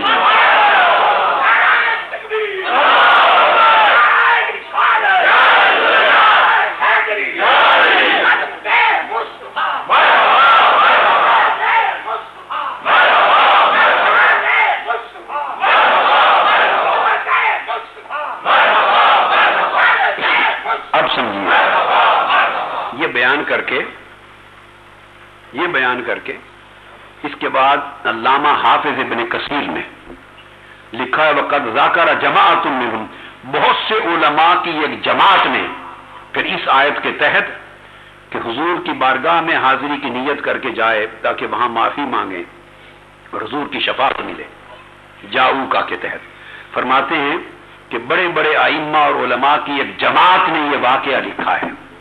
یہ حافظ ابن کثیر اس کو کوٹ کر رہے ہیں، واقعہ لکھا ہے. حوالے کی ضرورت ہی نہیں ہے نا، آپ مختلف ابن کثیر کی تفاسیر ہیں، مختلف ایڈیشنز ہیں. یہ آیت میں نے آپ کو بتا دی جو آیت نمبر سورہ النساء کی 64، اس آیت کو کھولیں تو ابن کثیر کو پڑھ لیں. انہوں نے لکھا ہے کہ قطبی روایت کرتے ہیں. اب تازہ کچھ جو آج کل چھاپ رہے ہیں انگلش ٹرانسلیشن اس میں سے نکال دیا ہے. اب کتاب میں جو سنیے 900 سال سے جو تعلیم، جو 800 سال سے 700-800 سال سے جو ان کتاب میں تھا، دنیا میں آج بھی عربی کتب میں ہے. اب اس کے جو انگلش ٹرانسلیشن آ رہے ہیں اور اردو خلاصے آ رہے ہیں اس میں سے نکال رہے ہیں. یہ نکال دینا ان کتابوں میں سے اس سے بڑی بے ایمانی اور بددیانتی بھی کوئی ہوگی؟ اگلی نسلوں کو کیا پتا، انگلش ٹرانسلیشن کھولنا اس میں ہے ہی نہیں. بندہ کتنا بڑا دھوکہ ہو رہا ہے. اور مسلمانوں کو آقا علیہ السلام سے دور کرنے اور ان کے عقیدے سے عشق رسول اور ادب رسول اور توسل رسول کو نکالنے کے لیے ایک مشین جاری ہے، مشین، فیکٹریاں لگی ہوئی ہیں بد عقیدگی کی. اور نوجوان نسل بھولی ہے، اس کو تو عربی کی کتابیں آتی نہیں. تو انہوں نے واقعہ بیان کیا کہ حضرت عتبی روایت کرتے ہیں کہ میں آقا علیہ السلام کی قبر انور کے پاس بیٹھا تھا، ایک صحابی آیا اعرابی، اس نے آقا کی بارگاہ میں آ کے سلام کیا اور سلام کر کے کہا یا رسول اللہ سمعت اللہ یقول، دور سے کہیں آیا، عرض کیا یا رسول اللہ میں نے اللہ کا حکم سنا، اللہ کا حکم سنا کہ اللہ فرما رہا ہے وَلَوْ أَنَّهُمْ إِذ ظَلَمُوا أَنفُسَهُمْ جَاءُوكَ، اگر گناہ کر بیٹھو تو میرے مصطفیٰ کی بارگاہ میں آ جاؤ اور یہاں کے معافی مانگو اور شفاعت طلب کرو، اور لفظ آیت پڑھ کے کہا وَقَدْ جِئْتُكَ مُسْتَغْفِرًا لِذَنبِي مُسْتَشْفِعًا بِكَ إِلَىٰ رَبِّي۔ سبحان اللہ سبحان اللہ۔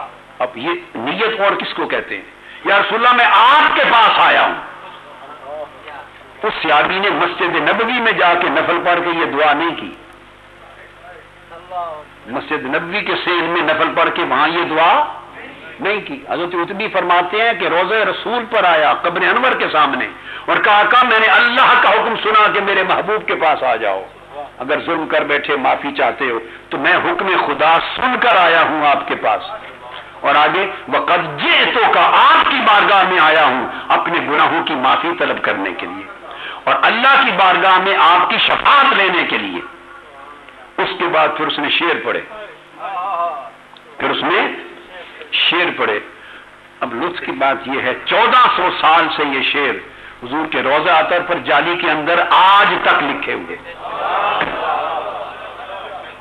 1400 سال سے لکھے ہوئے آج تک، مگر اب وہ ہر بار جب سبز رنگ کرتے ہیں تو مٹاتے جاتے ہیں، ہر بار سبز رنگ ہوتا ہے تو مٹاتے ہیں، پھر پڑھا نہیں جاتا۔ علماء تو پڑھ لیتے ہیں، سمجھ آ جاتی ہے بھئی یہ کیا لکھا ہوا، وہ مٹاتے ہیں۔ شعر پڑھے ثم انصرف الاعرابی، پھر وہ پلٹ گیا واپس، فغلبتنی عینی، حضرت عتبی کہتے ہیں کہ میری آنکھ لگ گئی، آنکھ لگ گئی، فرأیت النبی صلی اللہ علیہ وسلم فی النوم فقال یا عتبی، بس میری آنکھ لگی تو آقا علیہ السلام میرے خواب میں آئے اور فرمایا عتبی اٹھ، دوڑ کے، وہ عرابی ابھی واپس ہی گیا تھا، دوڑ کے اسے خوشخبری سنا، فبشرہ ان اللہ قد غفر لہ، اللہ نے اسے معاف کر دیا۔ تو اب بولیے وہ جو آیت کے بارے میں یہ کہنا کہ وہ تو حضور کے زمانے میں اس وقت کے کچھ لوگوں کے لیے اتری تھی، اب وہ بات کہاں گئی؟ یہ تو حضور کے وصال کے بعد روضہ اطہر پر، حضور کے روضہ پاک پر، ہولی گریو اینڈ ہولی ڈوم اور ہولی پروفٹ صلی اللہ علیہ وسلم پر آیا، ہولی ٹوم پر، اور آ کر روضہ پاک کو مخاطب کر کے مانگی ہے یہ دعا۔ تو خواب میں آقا مل کے فرماتے ہیں جاؤ معاف کر دیا اللہ نے۔ اب یہ جو میں نے آپ کو واقعہ بتایا جس کو حافظ ابن کثیر نے روایت کیا، اب بعض لوگ آپ کو یہ بھی کہہ دیں گے یہ ضعیف روایت ہے فلاں ہے، باتیں انکار کرنے کے لیے بہت زبانیں دراز ہیں، بچے بچیاں نئے لوگ چونکہ علم نہیں رکھتے تو وہ پھر گھبرا جاتے ہیں۔ اب سنیے کہ اس پر کس کس نے اعتماد کیا اور ائمہ میں سے کتنے بڑے اکابر نے اس کو روایت کیا۔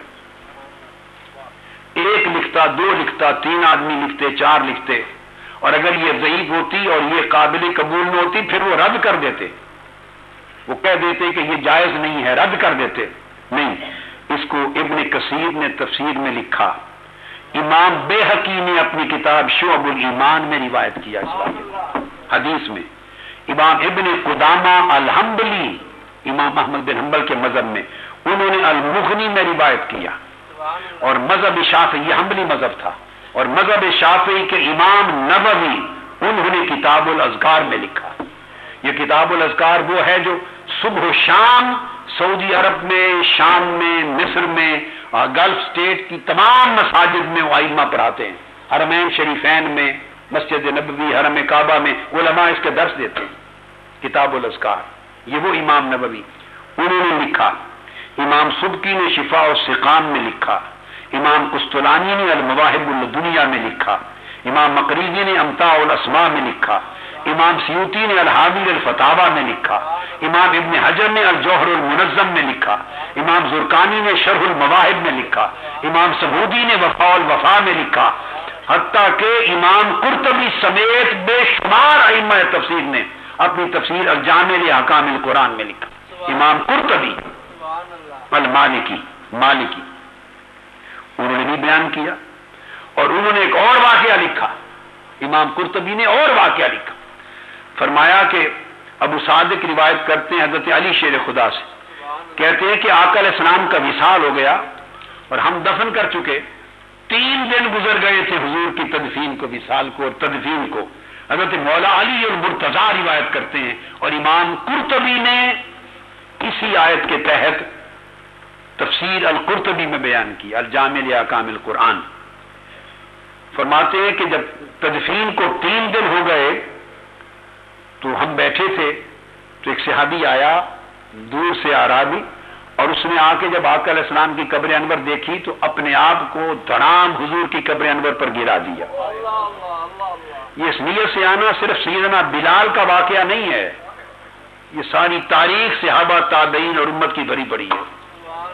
گرا دیا قبر رسول پر، اور آقا علیہ السلام کی قبر انور کی جو مبارک مٹی تھی اپنے سر پہ ڈالی، اور رو کے کہنے لگا، قلت یا رسول اللہ فسمعنا قولک ورأیت عن اللہ فوعینا عنک، ہم نے آپ کا قول سنا جو قرآن کی آیت بتائی، ہم نے اس کو سمجھا اور سمجھ کر آپ کی بارگاہ میں آیا، کان فی ما انزل اللہ علیک، جو آیت اللہ نے آپ پہ نازل کی تھی، وَلَوْ أَنَّهُمْ ظَلَمُوا أَنفُسَهُمْ جَاءُوكَ، وہ سن کر سمجھ کر میں گناہ کا بوجھ لے کر آقا آپ کی بارگاہ میں آیا ہوں، وَقَدْ ظَلَمْتُ نَفْسِي وَجِئْتُكَ تَسْتَغْفِرْ، میں گناہ کر کے آیا ہوں اور آپ کے پاس آیا ہوں نیت کر کے، آپ مجھے معافی دے دیں۔ یہ حضرت علی شیر خدا فرماتے ہیں، ہمارے سامنے واقعہ ہوا، فنودی من القبر انہ قد غفر لک، تو یہ رویا، یہ بات کر کے برا نہیں تھا، تو قبر انور سے آواز آئی آقا کی، میرے امتی مایوس نہ جا، تجھے معاف کر دیا گیا۔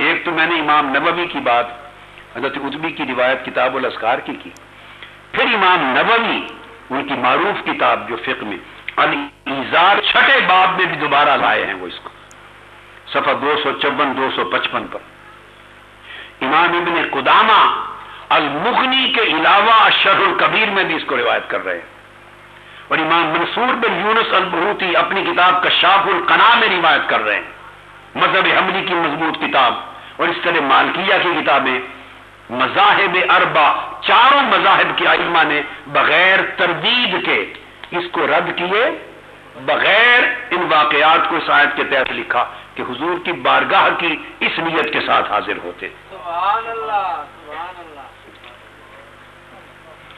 پھر ایک قرآن مجید کی اور آیت دے دیتا ہوں، نیت کی بات کر رہا ہوں، اس آیت پر میں نے کل پرسوں گفتگو کر لی مگر ایک اور اینگل سے کی تھی، اب ایک اور اینگل ہے، آیت سورہ نساء کی ورس نمبر 100 فرمایا من یخرج من بیتہ مہاجرا الی اللہ ورسولہ،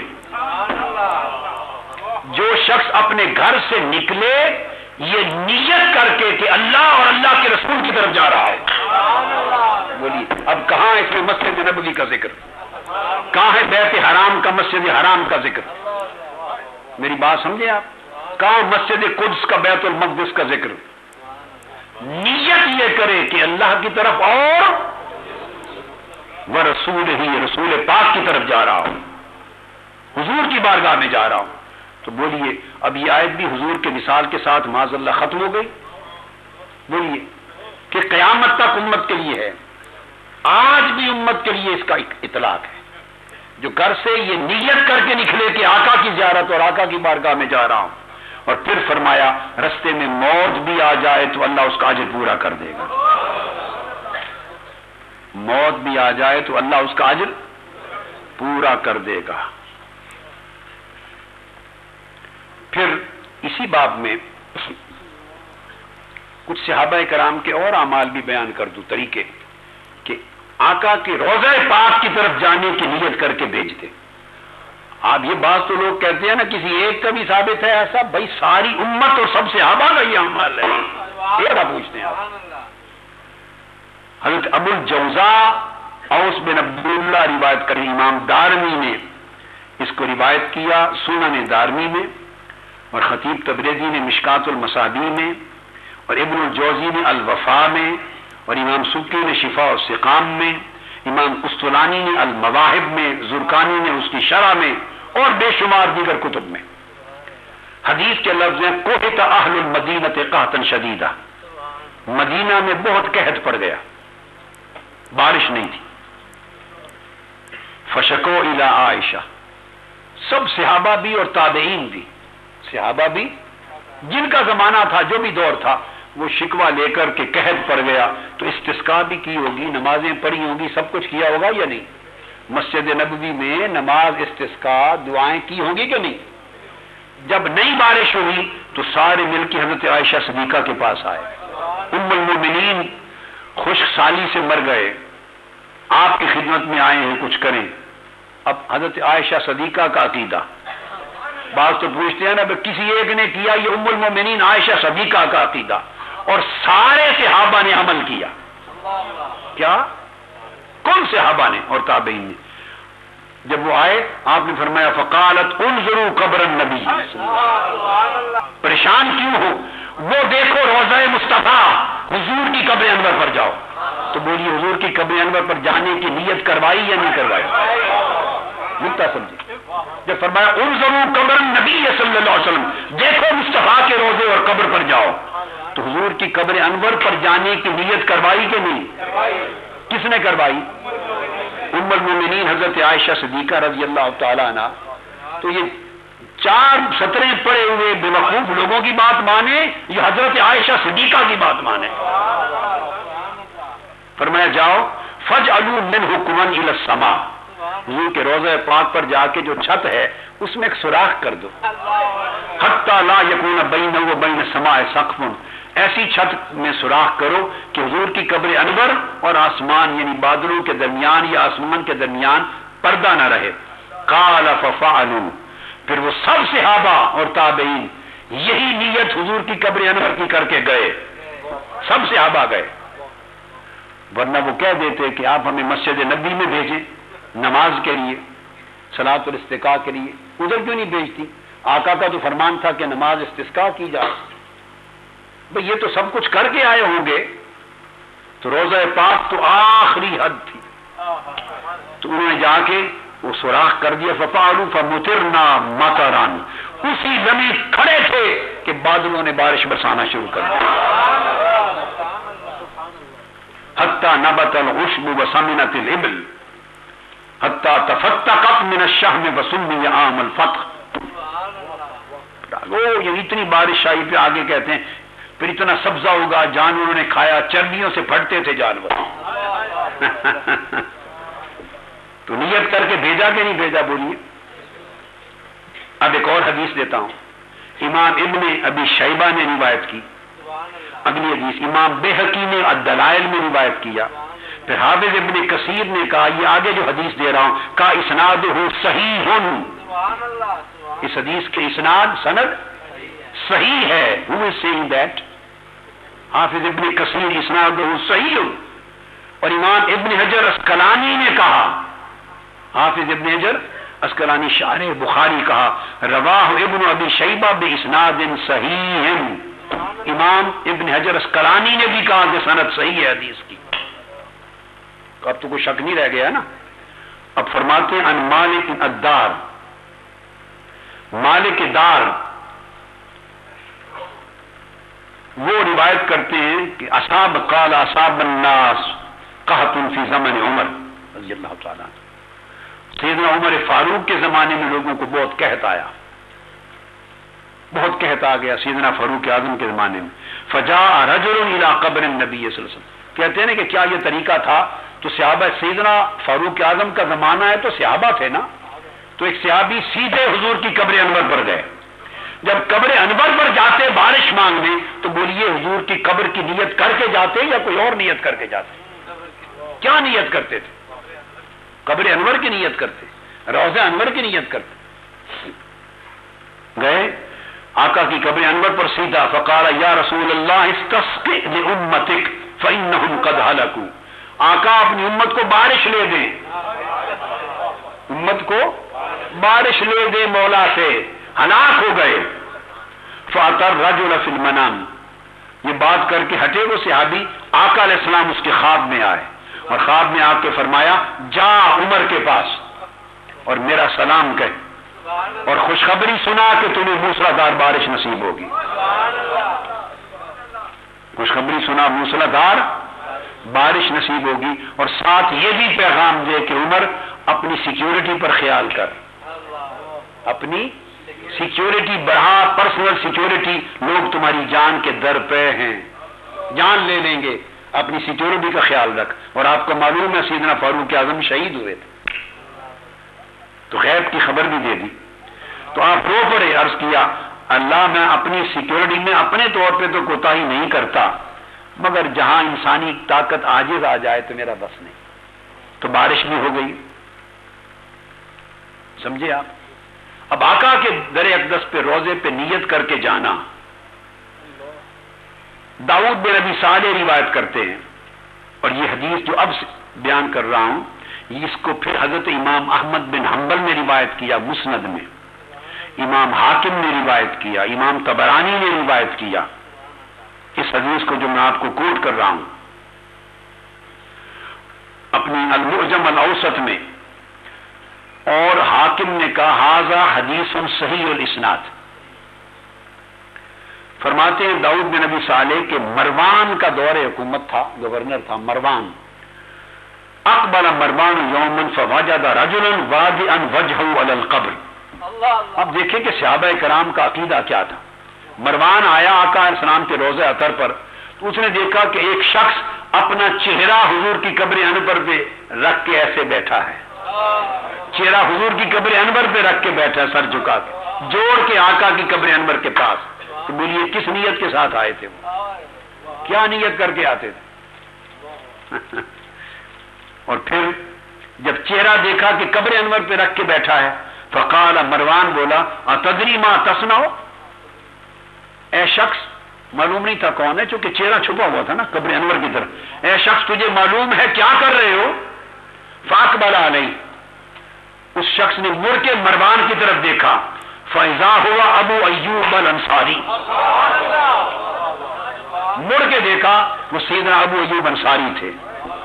تو کس کس صحابی کا حال بتاؤں، یہ کل صحابہ کل امت کا عمل یہ ہے۔ ابو ایوب انصاری تھے رضی اللہ تعالیٰ عنہ، وہ گھبرا گیا، اور اب ان کا جواب سنیے۔ حضرت ابو ایوب انصاری رضی اللہ عنہ فرمایا فقال نعم، ہاں میں جانتا ہوں کیا کر رہا ہوں، تمہیں تمہارے بتانے کی ضرورت نہیں ہے۔ مروان کل کے بچے ہو، چھوکرے ہو، کل کے چھوکرے ہو، مجھے مت بتاؤ، میں ابو ایوب انصاری ہوں، جانتا ہوں کیا کر رہا ہوں۔ نام یہ تو رسول اللہ ولم آت الحجر، میں رسول پاک کے پاس آیا ہوں، کسی پتھر کے پاس نہیں آیا۔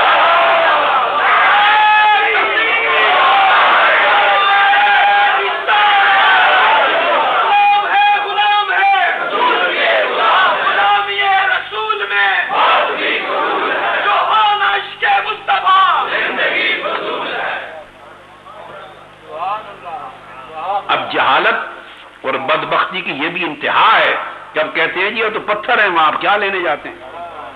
وہ خاک میں مل گئے، وہ تو پتھر ہے، کیا لینے جاتے ہیں؟ ارے نادان، وہ بات کہتے ہو جس کو سیدنا ابو ایوب انصاری نے رد کر دیا تھا، اور جواب کے لفظ یاد رکھنے، فرمایا نام یہ تو رسول اللہ صلی اللہ علیہ وسلم، نیت کیا؟ میں رسول پاک کے پاس آیا ہوں، ولم آت الحجر، کسی پتھر کے پاس نہیں آیا۔ آپ کی سمجھ میں آئی بات؟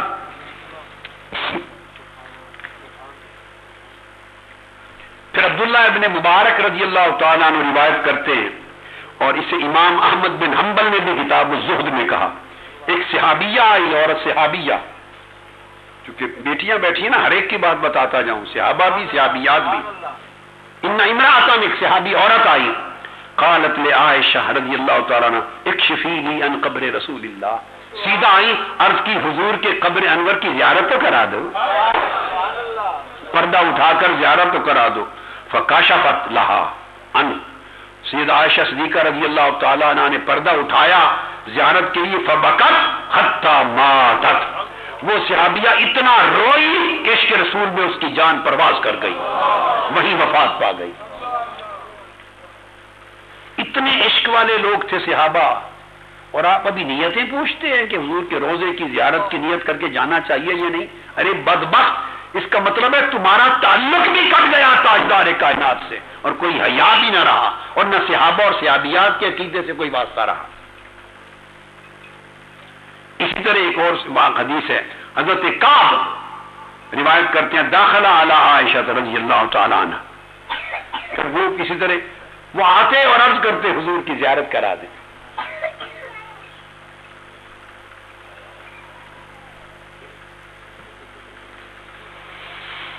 اللہ اکبر۔ حضرت ابو حرب الہلالی روایت کرتے ہیں ایک اور حدیث، اور اس حدیث میں کہتے ہیں کہ ایک صحابی ہیں اعرابی نے حج کیا اور سیدھا آقا کی بارگاہ میں حاضر ہوا حج کے بعد، اور مسجد نبوی میں حضور کے دروازے پر آیا اور اپنی اونٹنی کو باندھ دیا، اونٹنی کو باندھ دیا، اور فعقلها اناخ راحلته، یعنی جاء الى باب مسجد رسول اللہ صلی اللہ علیہ وسلم، حضور کی بارگاہ میں مسجد نبوی میں آیا، اور دیکھیے کرتا کیا ہے صحابی، اناخ راحلته، اس کو باندھ دیا، فعقلها ثم داخل المسجد حتى اتى القبر، پھر مسجد کے دروازے میں داخل ہوا اور سیدھا قبر رسول پر گیا۔ تو بولیے کیا نیت لے کے آیا تھا؟ داخل دروازہ تو بھائی ایک ہی مسجد نبوی کے ہی دروازے ہیں نا، بات نہیں سمجھے؟ روضہ اطہر تو مسجد نبوی کی 4 دیواری کے اندر ہے، جو بھی داخل ہوگا اس نے کسی نہ کسی دروازے سے ہی داخل ہونا ہے نا مسجد نبوی کے۔ لیکن فرمایا داخل المسجد حتی اتى القبر وواقف بحذاء وجه رسول اللہ صلی اللہ علیہ وسلم، اندر داخل ہوا اور آقا علیہ السلام کی سیدھی قبر انور پر پہنچا، اور آقا کے قدمین شریفین کی طرف آ کے کھڑا ہو گیا، قدمین، اور حضور پہ سلام عرض کیا، اور سیدنا ابو بکر اور سیدنا عمر پہ سلام عرض کیا۔ سلام عرض کر کے وہ کہتا ہے فقال بأبی انت وأمی یا رسول اللہ، میرے ماں باپ آپ پر قربان ہو یا رسول اللہ، جئتو کا، یہ نیت بیان کر رہا ہوں ہر حدیث میں آپ کے پاس آیا ہوں۔ تو کیا آنے کی کیا نیت ہوئی؟ نہیں فرمایا جئت المسجد النبوی، یہ تو الی المسجد نا، جئتو کا، آقا گھر سے آپ کے لیے نکل کے آیا ہوں آپ کی بارگاہ میں، مثقلا بالذنوب والخطایا، گناہوں کے بوجھ میں دبا ہوا، مستشفعا بک علی ربک، آپ سے شفاعت کی بھیک مانگنے کے لیے آیا ہوں۔ کیوں آیا ہوں؟ اللہ کا حکم سن کر، وہ جو پہلی آیت پڑھی تھی یہ سب اس کی تعبیر ہو رہی ہے، اللہ کا حکم سن کر وَلَوْ أَنَّهُمْ ظَلَمُوا أَنفُسَهُمْ جَاءُوكَ، گناہ کر بیٹھے تو سیدھے میرے مصطفیٰ کے پاس آؤ۔ تو میرے آقا میں اس لیے آپ کی بارگاہ میں آیا ہوں کہ اللہ کا حکم تھا، تو پھر اس کو خوشخبری بخشش کی مل گئی۔ اب علامہ ابن قدامہ نے، ابن کثیر نے، اور بہت سے باقی ائمہ محدثین نے، جیسے میں نے عرض کیا، سارے ائمہ محدثین، مذہب حنفی، مالکی، شافعی، حنبلی، سب ائمہ اس بات پر متفق ہیں، حضور کی زیارت کی نیت کے ساتھ جانا۔ اور ابن قدامہ الحنبلی بیان کرتے ہیں کہ ثم تأتی القبر فتبلی، قبر انور کی طرف جائے اور قبلہ کی طرف پشت کر دے، قبلہ کی طرف پشت کرے، وَتَسْتَقْبِلُ وَسَطَهُ، اور آقا کی قبر انور کے بالکل درمیان میں چہرہ مصطفیٰ کی طرف رکھے، پھر حضور کو سلام عرض کرے، اور سلام عرض کر کے پھر آگے سنیے لفظ، پھر یوں کہے آقا علیہ السلام کی بارگاہ میں درود پڑھے، اور پھر کہ اللہم انکا قلت وقولک الحق، ہے اللہ تیرا فرمان سن کے آیا ہوں اور تیرا قول حق ہے، وَلَوْ أَنَّهُمْ ظَلَمُوا أَنفُسَهُمْ جَاءُوكَ، اگر گناہ ظلم کر بیٹھے تو میرے مصطفیٰ کے پاس آ جاؤ، میں آقا کی بارگاہ میں آیا ہوں، یہ کہے، وہ کہے وَقَدْ أَتَيْتُكَ يَا رسول اللہ، آقا آپ کے پاس آیا ہوں، تو بولیے کیا نیت لے کے گھر سے چلا؟ جو حضور کی خدمت میں آنے اور زیارت کرنے کی نیت ہی کر کے نہیں آیا، اور مسجد نبوی کی نیت کر کے آتا ہے اس کو حق پہنچتا ہے، یہ عرض کرے آقا آپ کے پاس آیا ہوں، عرض کیا وقد اتیتک تو آقا آپ کی بارگاہ میں آیا ہوں، کیوں مستغفرا من ذنوبی، یہ نیت لے کر کہ آپ کی بارگاہ میں گناہوں کی بخشش طلب کروں گا اللہ سے، مستشفعا بک الی ربی، اور آپ میری شفاعت کریں گے، فاسالک، یا پھر آگے دعا مانگے۔ یہ کل ائمہ نے یہ طریقہ سکھایا ہے کہ جب چلیں تو اس طرح آئیں۔ اور حضرت نافع عبداللہ ابن عمر رضی اللہ تعالیٰ عنہ سے روایت کرتے ہیں، حضرت عبداللہ ابن عمر، اب آگے سے آبی، امام بہقی نے روایت کیا کہ عبداللہ ابن عمر کان اذا قادم من سفر بادع بقبر النبی صلی اللہ علیہ وسلم۔ عبداللہ ابن عمر کا ساری زندگی یہ معمول تھا، جب بھی کبھی وہ اپنے سفر سے آتے تو سیدھا وہاں سے چلتے تو قبر رسول پر آتے تھے۔ تو بولیے کیا نیت لے کے آتے تھے؟ نہیں بیان کیا کہ جاتے تو مسجد نبوی میں جا کے پہلے نفل پڑھتے، حالانکہ حکم ہے کہ آئیں تو تحیۃ المسجد پڑھیں، تحیۃ المسجد پڑھ کے ادب ہے، پھر آقا کی بارگاہ میں آئیں، طریقہ یہ ہے۔ مگر حدیثوں میں یہ بیان آ رہا ہے کہ جب بھی سفر سے پلٹتے آقا کی بارگاہ میں آتے اور سلام عرض کرتے۔ اور اسی طرح بعض صحابہ نے یہ کہا ہے کہ میں عبداللہ ابن عمر کو یہ کام کرتے 100 سے زیادہ مرتبہ دیکھا ہے، جب بھی پلٹتے سیدھا در رسول پر، روضہ رسول پر آتے، تو نیت کر کے آتے تھے نا۔ یہ ان کا عمل تھا۔ اسی طرح حضرت انس بن مالک رضی اللہ تعالیٰ عنہ کے بارے میں کہتے ہیں، عبداللہ بن منیب بن عبداللہ بن ابی امامہ، میں نے ان کو دیکھا سیدھا آئے قبر رسول پر گئے اور وہاں کھڑے ہو گئے اور اپنے ہاتھ اٹھائے، کہتے میں نے یہ خیال کیا شاید نماز پڑھنے لگے ہیں، لیکن پھر پتہ چلا نہیں حضور کو سلام کر رہے۔ امام بہقی نے روایت کیا انس بن مالک کا عمل۔ قاضی ایاز رحمۃ اللہ علیہ بیان کرتے ہیں شفا میں کہ جب بھی آپ حج کر لیں اور مدینہ پاک جانے کا جب ارادہ کریں تو قصد کریں آقا علیہ السلام کے روضہ پاک کی زیارت کی، اور اس کے ساتھ مسجد نبوی کی نماز کی بھی نیت کر لیں، دونوں ثواب مل جائیں۔ اعلیٰ روضہ پاک کی زیارت اور اس کے صدقے میں مسجد نبوی کی برکات۔ یہ تمام ائمہ نے اس کو بیان کیا کہ یہ وہ طریقہ ہے کہ اس پر کسی کا انکار نہیں۔ اور حضرت عمر بن عبدالعزیز جو خلیفہ تھے، جن کو خلیفہ راشد بولتے ہیں بنو امیہ میں، ان کا طریقہ یہ تھا کہ یزید بن ابی سعید المقبری بیان کرتے ہیں کہ میں حضرت عمر بن عبدالعزیز خلیفہ وقت پر گیا، شام کے خلیفہ تھے، اور میں نے بتایا کہ میں مدینہ پاک جا رہا ہوں، آقا کی بارگاہ میں جا رہا ہوں۔ حضرت اب ان کا عقیدہ سنیے، عمر بن عبدالعزیز نے کہا کہ میری ایک حاجت ہے تیرے لیے، میری ایک درخواست ہے۔ اس نے کہا کیا درخواست ہے؟ عمر بن عبدالعزیز سے پوچھا، آپ نے فرمایا اذ اتیت المدینہ سترى قبر النبی صلی اللہ علیہ وسلم فاقرئه منی السلام۔ میں شام میں بیٹھا ہوں، جب جاؤ مدینہ پاک میں حضور کی قبر انور پر تو نیت کے ساتھ گیا یا نہیں گیا؟ سیدھا تو جا کے میرا آقا کی بارگاہ میں سلام کرنا۔ اور عبداللہ بن جعفر روایت کرتے ہیں، وہ فرماتے ہیں اخبارنی، مجھے بتایا گیا کہ عمر بن عبدالعزیز کان یبرد الیہ البرید من الشام۔ عبداللہ بن جعفر کے لیے وہ کہتے ہیں کہ وہ شام سے خط بھیجتے تھے اور خط میں لکھتے تھے کہ میری آقا کی بارگاہ میں میرا سلام جا کے عرض کر رہا ہوں۔ وہ خطوں میں بھی نیت کرتے تھے اور سفر میں بھی نیت کرتے تھے آقا علیہ الصلوۃ والسلام کی۔ اور حاتم بن وردان روایت کرتے ہیں امام بہقی کی روایت کہ عمر بن عبدالعزیز رضی اللہ تعالیٰ عنہ یوجہ بالبرید قاصدا الی المدینہ لیقرئ عنہ النبی صلی اللہ علیہ وسلم السلام، کہ عمر بن عبدالعزیز اسپیشل پیسے دے کر قاصد کو بھیجا کرتے تھے کہ خط لکھ کر کے جا سیدھا میرے آقا کی بارگاہ میں میرا سلام بھیج۔ یہ معمول تھا صحابہ کا، تابعین کا، اتباع التابعین کا، ائمہ کا۔ یہ جو حدیث ہے لا تشد الرحال الا الى ثلاثه مساجد، اس سے مغالطہ لگا اور لوگوں میں گمراہی پھیلائی گئی۔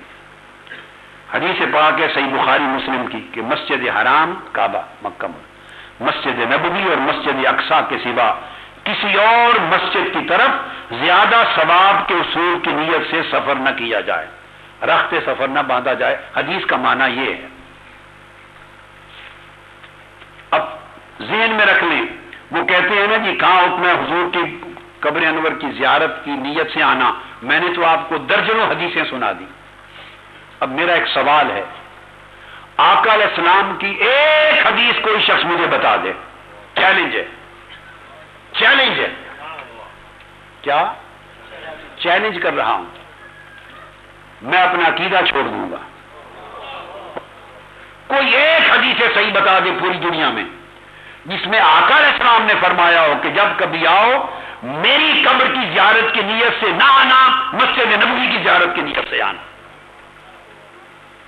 آقا نے کبھی یہ فرمایا؟ اب یہ باتیں کرنی تو بڑی آسان ہے کہ ثابت کرو حضور کی قبر انور کی زیارت کی نیت سے جانا، کہاں ثابت ہے؟ یہ تو 50 احادیث ہیں اور صحابہ کرام کے عمل ہیں، لیکن اس کے برعکس یہ کہنے والوں سے پوچھتا ہوں وہ ایک حدیث بتا دیں آقا علیہ السلام کی جس میں حضور نے منع کیا ہو میری قبر کی زیارت کی نیت سے نہ آنا اور صرف مسجد نبوی میں نماز کی نیت سے آنا، اور نماز پڑھ لو تو پھر اس کے بعد ضمناً مجھے بھی سلام کر لو۔ تو آپ نے یہ مذہب کہاں سے نکال لیا؟ آقا علیہ السلام کی ایک حدیث نہیں ہے، ادھر سینکڑوں عمل ہیں، آثار ہیں اور آقا علیہ السلام کے احکام ہیں حضور علیہ الصلوۃ والسلام کے، اور ادھر اس کے برعکس آپ کو ایک حکم نہیں ملتا، ایک حکم نہیں ملتا۔ اور مدینہ طیبہ کی حضور کی قبر انور کی زیارت میں بتا رہا ہوں، اس کی نیت سے آنا، اس کے اوپر تو احادیث کا شمار ہی آپ نہیں کر سکتے، شمار نہیں کر سکتے، اتنی احادیث نبوی ہیں۔ وہ بھی میں آپ کو کچھ بتا دوں۔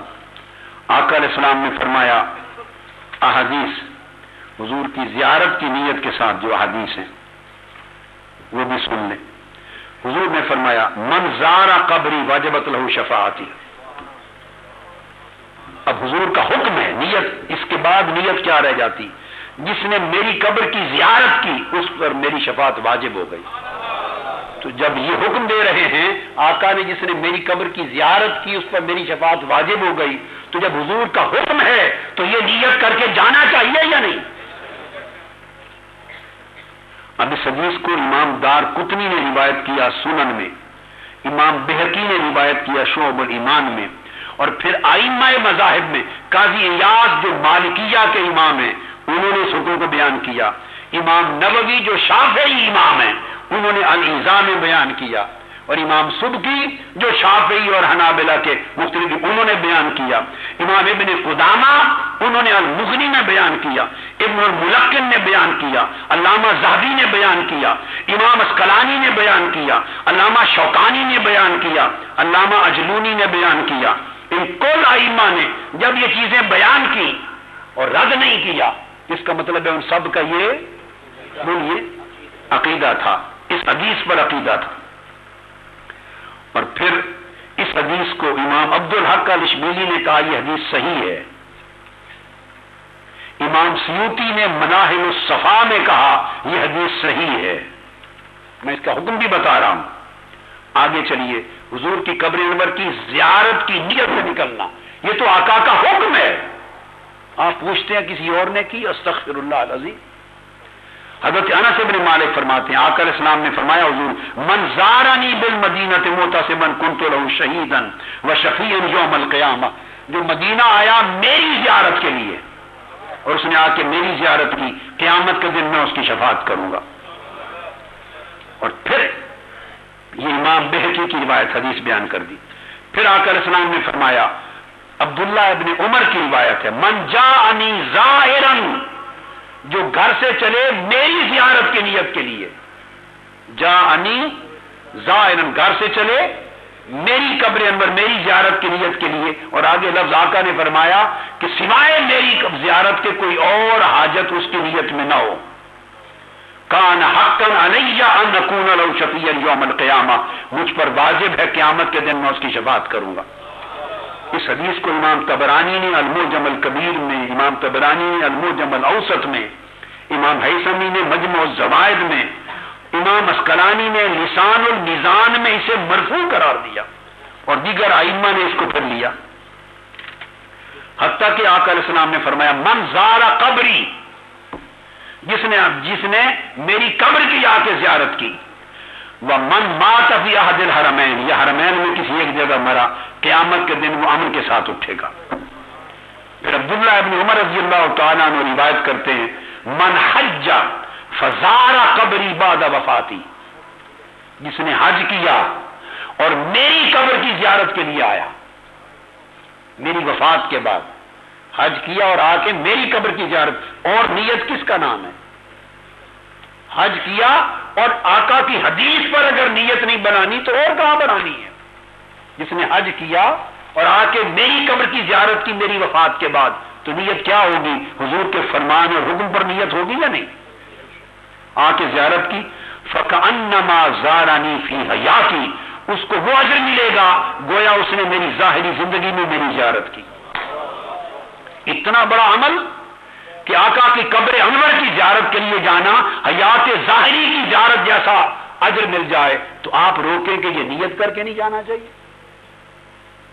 اب یہ جو حدیث میں نے بیان کی، یہ حدیث ابھی اس حدیث کو جو پہلے بیان کی میں نے کہ جو میری قبر کی زیارت کرے میں اس کے لیے شفاعت کروں گا، اس کو امام ابو داؤد طیالسی نے المسند میں روایت کیا، امام دارقطنی نے سنن میں روایت کیا، امام بہقی نے سنن کبریٰ میں، امام بہقی نے شعب الایمان میں، حافظ ابن حجر عسقلانی نے المطالب العالیہ میں بیان کیا۔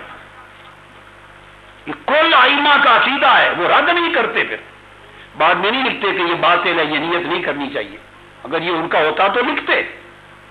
پھر جو اب حدیث بیان کی جس نے حج کیا اور وفات کے بعد میری قبر کی زیارت کی، گویا میری حیات میں کی، اس حدیث کو پھر امام دارقطنی نے سنن میں روایت کیا، امام طبرانی نے معجم الکبیر میں، معجم الاوسط میں، امام بہقی نے سنن کبریٰ میں، بہقی نے شعب الایمان میں، حیثمی نے مجمع الزوائد میں، ابن قدامہ نے المغنی میں، عسقلانی نے المطالب میں، ہندی نے کنز العمال میں، اس طرح کتابیں بڑی پڑی ہیں کتب حدیث اور ائمہ اربعہ چاروں فقہ کے اماموں کی۔ اور ایک حدیث آقا علیہ السلام نے فرمایا جس نے حج کیا اور میری زیارت آ کے نہ کی اس نے مجھ سے جفا کی۔ اب صحابہ کرام کا بھی عمل تھا، سیدنا عمر فاروق کا عمل سنیے، سیدنا فاروق اعظم رضی اللہ تعالی عنہ، اور واقدی نے فتوح الشام میں اس کو بیان کیا ہے، امام واقدی نے، اور ایسمی نے الجوہر المنظم میں، کہ کعب الاحبار تابعی، انہوں نے جب قبول اسلام کیا، بڑے جلیل القدر تابعی تھے، صحابہ بھی ان سے سیکھتے تھے، سینئر تھے، جب انہوں نے قبول اسلام کیا تو حضرت عمر فاروق رضی اللہ تعالیٰ عنہ نے ان سے کہا، سنیے سیدنا فاروق اعظم کا عقیدہ، اے کعب، اسلام قبول کرنے کے بعد کیا آپ حضور کے روضہ اقدس کی زیارت کے لیے میرے ساتھ مدینہ چلنا چاہتے ہیں؟ نہیں کہا کہ مسجد نبوی میں نماز پڑھنے کے لیے چلنا چاہتے ہیں، نہیں، بے شک مسجد نبوی میں آقا علیہ السلام نے فرمایا مسجد حرام میں 1,00,000 نماز کا ثواب، میری مسجد میں 50,000 اور مسجد اقصیٰ میں 50,000، اور ایک حدیث میں 1,00,000 نماز کا ثواب، بے شک اس کا اجر ہے، ثواب والے کیوں نہ ثواب لے اپنی جگہ، مگر ان سارے ثوابوں کا بڑا ثواب حضور کے در کی زیارت ہے۔ تو سیدنا عمر فاروق نے کہا حضرت کعب الاحبار کو کہ حضور کے روضہ پاک قبر انور کی زیارت کے لیے میرے ساتھ چلتے ہیں؟ تو کیا نیت بتائی؟ قبر انور کی زیارت کے لیے، تو انہوں نے کہا کہ جی امیر المومنین میں چلتا ہوں۔ پھر حضرت کعب الاحبار حضرت عمر فاروق کے ساتھ مدینہ پاک آئے تو سب سے پہلے روضہ رسول پہ حاضری دی، پھر سیدنا ابو بکر صدیق اور سیدنا فاروق اعظم تو ساتھ ہی تھے، اور اس کے بعد سلام عرض کر کے 2 رکعت نماز ادا فرمائی، تو وہاں سے نیت کر کے چلے کہ آقا علیہ السلام کی بارگاہ کی حاضری اور زیارت۔ اس طرح حضرت علی شیر خدا کا عمل، عبداللہ بن جعفر روایت کرتے ہیں کہ جب حضرت علی شیر خدا گھر سے نکلتے تو حضرت فاطمہ الزہرا کا گھر پہلے آتا ہے جعلی مبارک میں بھی، اس پہ نگاہ پڑتی تو رو پڑتے اور رو کے سیدھا روضہ اقدس کی زیارت کے لیے جاتے. وہ گھر سے نکلتے اس غرض کے لیے تھے اور آقا کا دیدار کرتے اور حضور کی یاد میں آنسو بہاتے. پھر حضرت ابوبکر حضرت عمر رضی اللہ تعالیٰ عنہما ان کو مخاطب کر کے سلام کرتے، پھر واپس ہٹ کے مسجد نبوی میں جانا یا جو عمل کرنا ہوتا کرتے، یعنی شیر خدا کا عمل. میں نے حضرت عائشہ صدیقہ کا بتا دیا، انس بن مالک کا بتا دیا، ابو موسیٰ ابو ایوب انصاری کا بتا دیا، عبداللہ ابن عمر کا بتا دیا.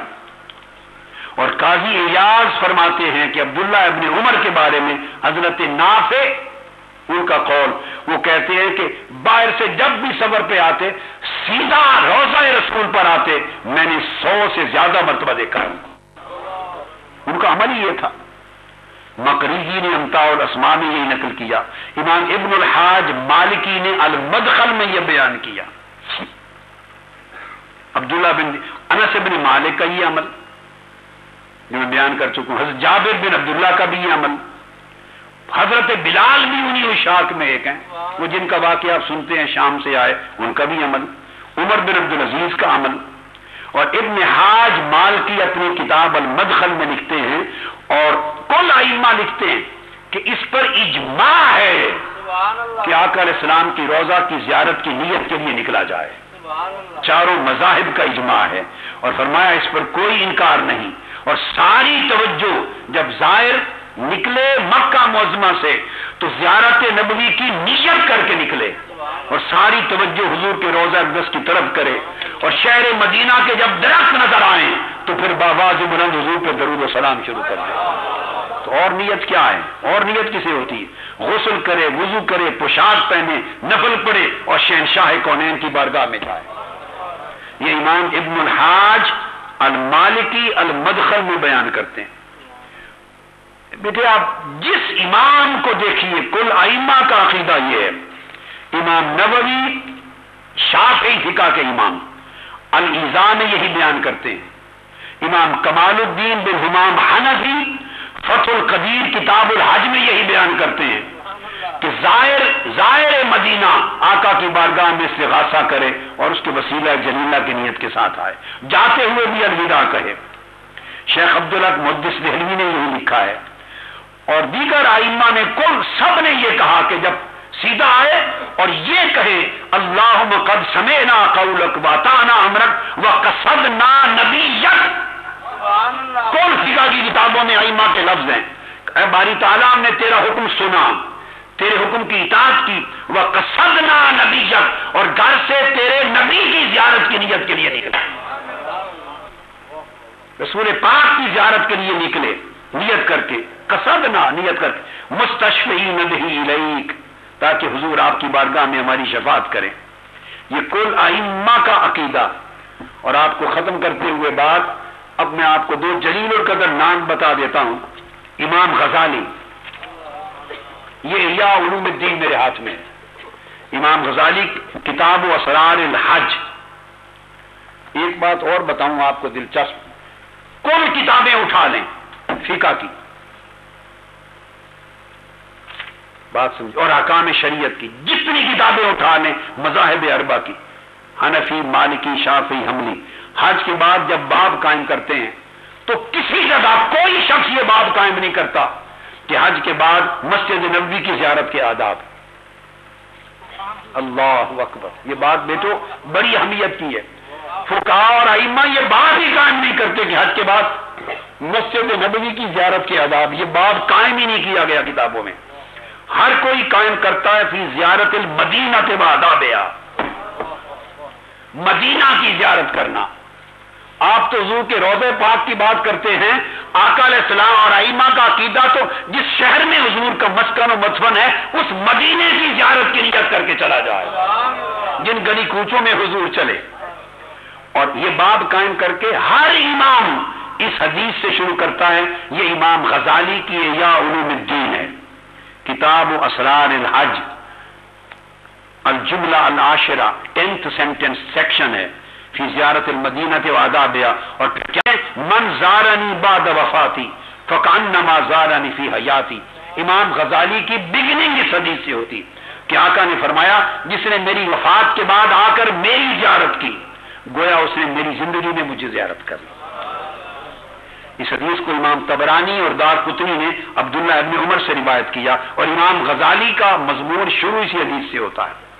اور پھر امام غزالی نے دوسری حدیث بیان کی، first two traditions of holy prophet which Imam Ghazali has quoted and narrated. دوسری حدیث سنیے، من جاءنی زائرن، جو گھر سے میری زیارت کی نیت سے نکلا، جو چلا جس نے سفر کیا میری زیارت کی نیت سے، اور فرمایا میری زیارت کے علاوہ لا یہم الا زیارتی، میری زیارت کے علاوہ کوئی اور خیال نہ رکھا، کان حقا علی اللہ سبحانہ ان اکون لہ شفیعا، تو اللہ نے اپنے اوپر لطف کرم کے ساتھ واجب کیا کہ میں اس کی شفاعت کروں گا۔ اس حدیث کو بھی امام طبرانی نے عبداللہ ابن عمر سے روایت کیا، اور یہ حدیث صحیح ہے۔ پھر آگے بیان کرتے ہیں جب حضور کی بارگاہ میں آئے وہی آیت پڑھے وَلَوْ أَنَّهُمْ إِذْ ظَلَمُوا أَنفُسَهُمْ جَاءُوكَ، اور یہ کہہ کر آگے امام غزالی کے لفظ سنیے، آداب کیا ہیں۔ آیت پڑھ کے امام غزالی فرماتے ہیں کہ اللہم انا قد سمعنا قولک وَأَطَعْنَا أَمْرَكَ وَقَصَدْنَا نَبِيَّكَ، اے اللہ ہم نے آپ کا قول حکم سنا، آپ کے امر کی اطاعت کی، اور ہم گھر سے نیت کر کے مصطفیٰ کی زیارت کے لیے چلے، تیرے نبی کی زیارت کی نیت سے چلے، مستشفعین بہ الیک فی ذنوبنا، یہ امام غزالی کا عقیدہ ہے۔ اور آخر پہ ختم کرتا ہوں، صوفیاء میں سے یہ بھی آ گئے، ائمہ محدثین بھی آ گئے، اب حضور سیدنا غوث اعظم شیخ عبد القادر جیلانی جو حنابلہ کے امام بھی ہیں، ہمارے تو شیخ اور کل اولیاء کے سلطان ہیں، مگر حنابلہ مذہب حنبلی کے بھی امام، ان کی کتاب غنیت الطالبین ہے۔ کیا؟ اس غنیت الطالبین حج کے ارکان، واجبات اور سنتوں کا باب، اور اس کے بعد مدینہ منورہ کی زیارت۔ کسی نے باب کبھی نہیں بنایا کہ اب حج کے بعد فی آداب زیارت المسجد النبوی، کسی نے نہیں بنایا۔ آپ کیا لیے پھرتے ہیں یہ تماشے؟ ان پڑھ لوگ، جاہل، دو چار باتیں رٹ کے عام بچے بچیوں کو گمراہ کرنا۔ خدا کا خوف کریں، تم نے مرنا ہے، اور قبر کی پہلی شام کسی اور چہرے کو نہیں دیکھنا، مصطفیٰ کا چہرہ سامنے ہوگا، اسی پر فیصلہ ہو جانا ہے دو جنت و دوزخ کا۔ ان کو پہچانتے ہو؟ تو جن کی زیارت کی نیت کر کے جانے کو عمر بھر حرام کرتے رہے، اور جن کی زیارت کی نیت ہی کر کے نہیں جاتے رہے، ان کے چہرے کو کیا پہچانو گے قیامت جنت کے دن؟ وہ کیا شفاعت نصیب ہوگی؟ حضور کہیں گے یہ تو میری طرف نیت کر کے آنا ہی حرام سمجھتا تھا، یہ ملا پکڑو گرز مارو دوزخ کے اور اس کو پھینک دو اٹھا کر، تو میری زیارت کی نیت ہی نہیں کرنے دیتا تھا، اب میری زیارت کاہے کو کرتا ہے؟ اب کیا زیارت کرتا ہے میری؟ تو حضور سیدنا غوث الاعظم نے فرمایا رضی اللہ تعالیٰ عنہ کہ حضور کی مدینہ پاک کی جو حاضری کی نیت کیا ہے، پھر وہی لفظ میں نے آپ کو ہر ایک امام نے ایک ہی جملے بیان کیے ہیں، اور ہر ایک کے جملوں میں حضور کی زیارت کی نیت اور قصد ہے چلنا۔ فرمایا کہ کہو اللہم انک قلت فی کتابک لنبیک، اے اللہ آپ نے اپنی کتاب قرآن میں حکم دیا وَلَوْ أَنَّهُمْ إِذْ ظَلَمُوا أَنفُسَهُمْ جَاءُوكَ، جانوں پر ظلم کر بیٹھے تو میرے مصطفیٰ کی بارگاہ میں آ جاؤ، اسی نیت کے ساتھ آیا ہوں۔ اور شیخ عبد القادر جیلانی رضی اللہ تعالیٰ عنہ فرماتے ہیں آیت پڑھ کر پھر کہو وَإِنِّي أَتَيْتُ نَبِيَّكَ، اے اللہ میں کسی اور غرض کے لیے نہیں آیا، نفل پڑھیں گے ثواب 50,000 کا ملے گا، نمازیں پڑھیں گے با جماعت 8 دن رہیں گے ثواب ملیں گے، مگر میں ثواب کے سودے کے لیے نہیں آیا، میں صرف تیرے مصطفیٰ کی زیارت کے لیے آیا ہوں، آقا کی زیارت کے لیے آیا ہوں۔ تو حضور کی زیارت کی نیت کرنے سے مسجد نبوی کا ثواب تو نہیں نا مٹ جانا۔ آپ فرماتے ہیں پیش ہوں سیدھا اور کہیں انی اتیت نبیک تائبا من ذنوبی مستغفرا، باری تعالیٰ میں آپ کے محبوب نبی کی خدمت میں ان کی زیارت کے لیے آیا ہوں، ان کی بارگاہ میں گناہوں سے توبہ کرتے ہوئے، استغفار کرتے ہوئے، فاسألک ان توجب لی مغفرۃ، تو حضور کے صدقے میری مغفرت کر دے۔ اور پھر اس کے بعد کہتے ہیں کما اوجبتہا لمن اتاہ فی حال حیاتہ، میں حضور کے روضے پر آیا ہوں، اسی طرح میرے ماں مجھے معاف کر دے چونکہ میں حضور کی زیارت کی نیت کے لیے آیا ہوں۔ جیسے حضور کی ظاہری حیات میں کوئی حضور کی بارگاہ میں آتا تو معاف کر دیتا تھا، اسی طرح مجھے بھی معافی دے دے۔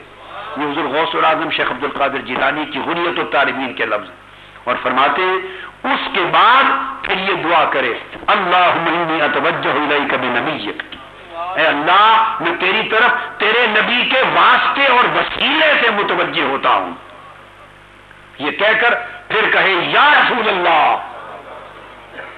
یہ حضور شیخ عبد القادر جیلانی غوث الثقلین، امام الحنابلہ اور سلطان الکل، فرماتے ہیں پھر آقا کو متوجہ کر، یا رسول اللہ انی اتوجہ بک الی ربی لیغفر لی ذنوبی ویرحمنی، یا رسول اللہ میں آپ کے واسطے اور وسیلے سے اللہ کی طرف متوجہ ہوتا ہوں تاکہ میرے گناہ معاف ہوں اور میری مغفرت ہو جائے۔ تو آپ فرماتے ہیں کہ یہ سارا کر کے اس کے بعد جا کے 2 رکعت پڑھے۔ کئیوں نے حکم دیا کہ آ کے پہلے 2 رکعت تحیۃ المسجد کے پڑھے، جیسے حکم ہے ہر مسجد میں داخل ہو تو تو جب آقا کے ہاں جائیں تو مسجد میں تحیۃ المسجد پڑھ کے حضور کی بارگاہ میں ہدیہ کرے اور سیدھا آقا کی بارگاہ میں آئے، دل کے لیے آیا ہے۔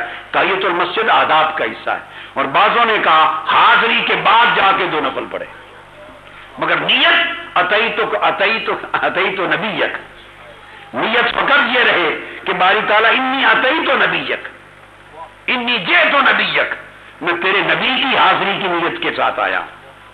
اور اس کے بعد کہتے ہیں کہ پھر وہاں روضہ اقدس پہ نماز ادا کرے، اور جاتے ہوئے پھر یہ بھی سن لیں جب اگلے سال آئے گا تو اس کی نیت بھی بیان فرما دی۔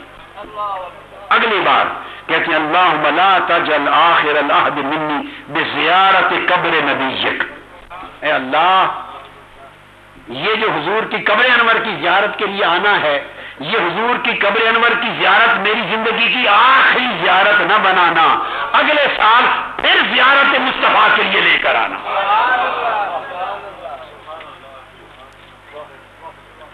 فَإِذَا تَوَفَّيْتَنِي فَتَوَفَّنِي عَلَى مُحَبَّتِكَ، اور اگر مجھے مار دے تو حضور کی محبت پہ مار دینا۔ یعنی اگلی نیت بھی بتا دی کہ باری تعالیٰ یہ زیارت مصطفیٰ میری زندگی کی آخری نہ ہو، اگلے سال بھی آؤں تو حضور کے در دولت کی اور مزار پاک کی زیارت کی نیت کے ساتھ آؤں۔ وما علینا الا البلاغ۔ کام ہم نے رکھا صرف اذکار سے، تیری تعلیم اپنائی اغیار نے، کام ہم نے رکھا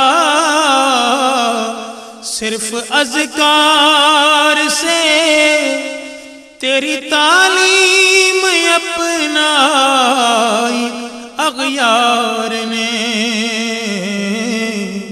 حشر میں منہ دکھائیں گے کیسے تجھے، حشر میں منہ دکھائیں گے کیسے تجھے، ہم سے نہ کردہ کار امتی یا نبی،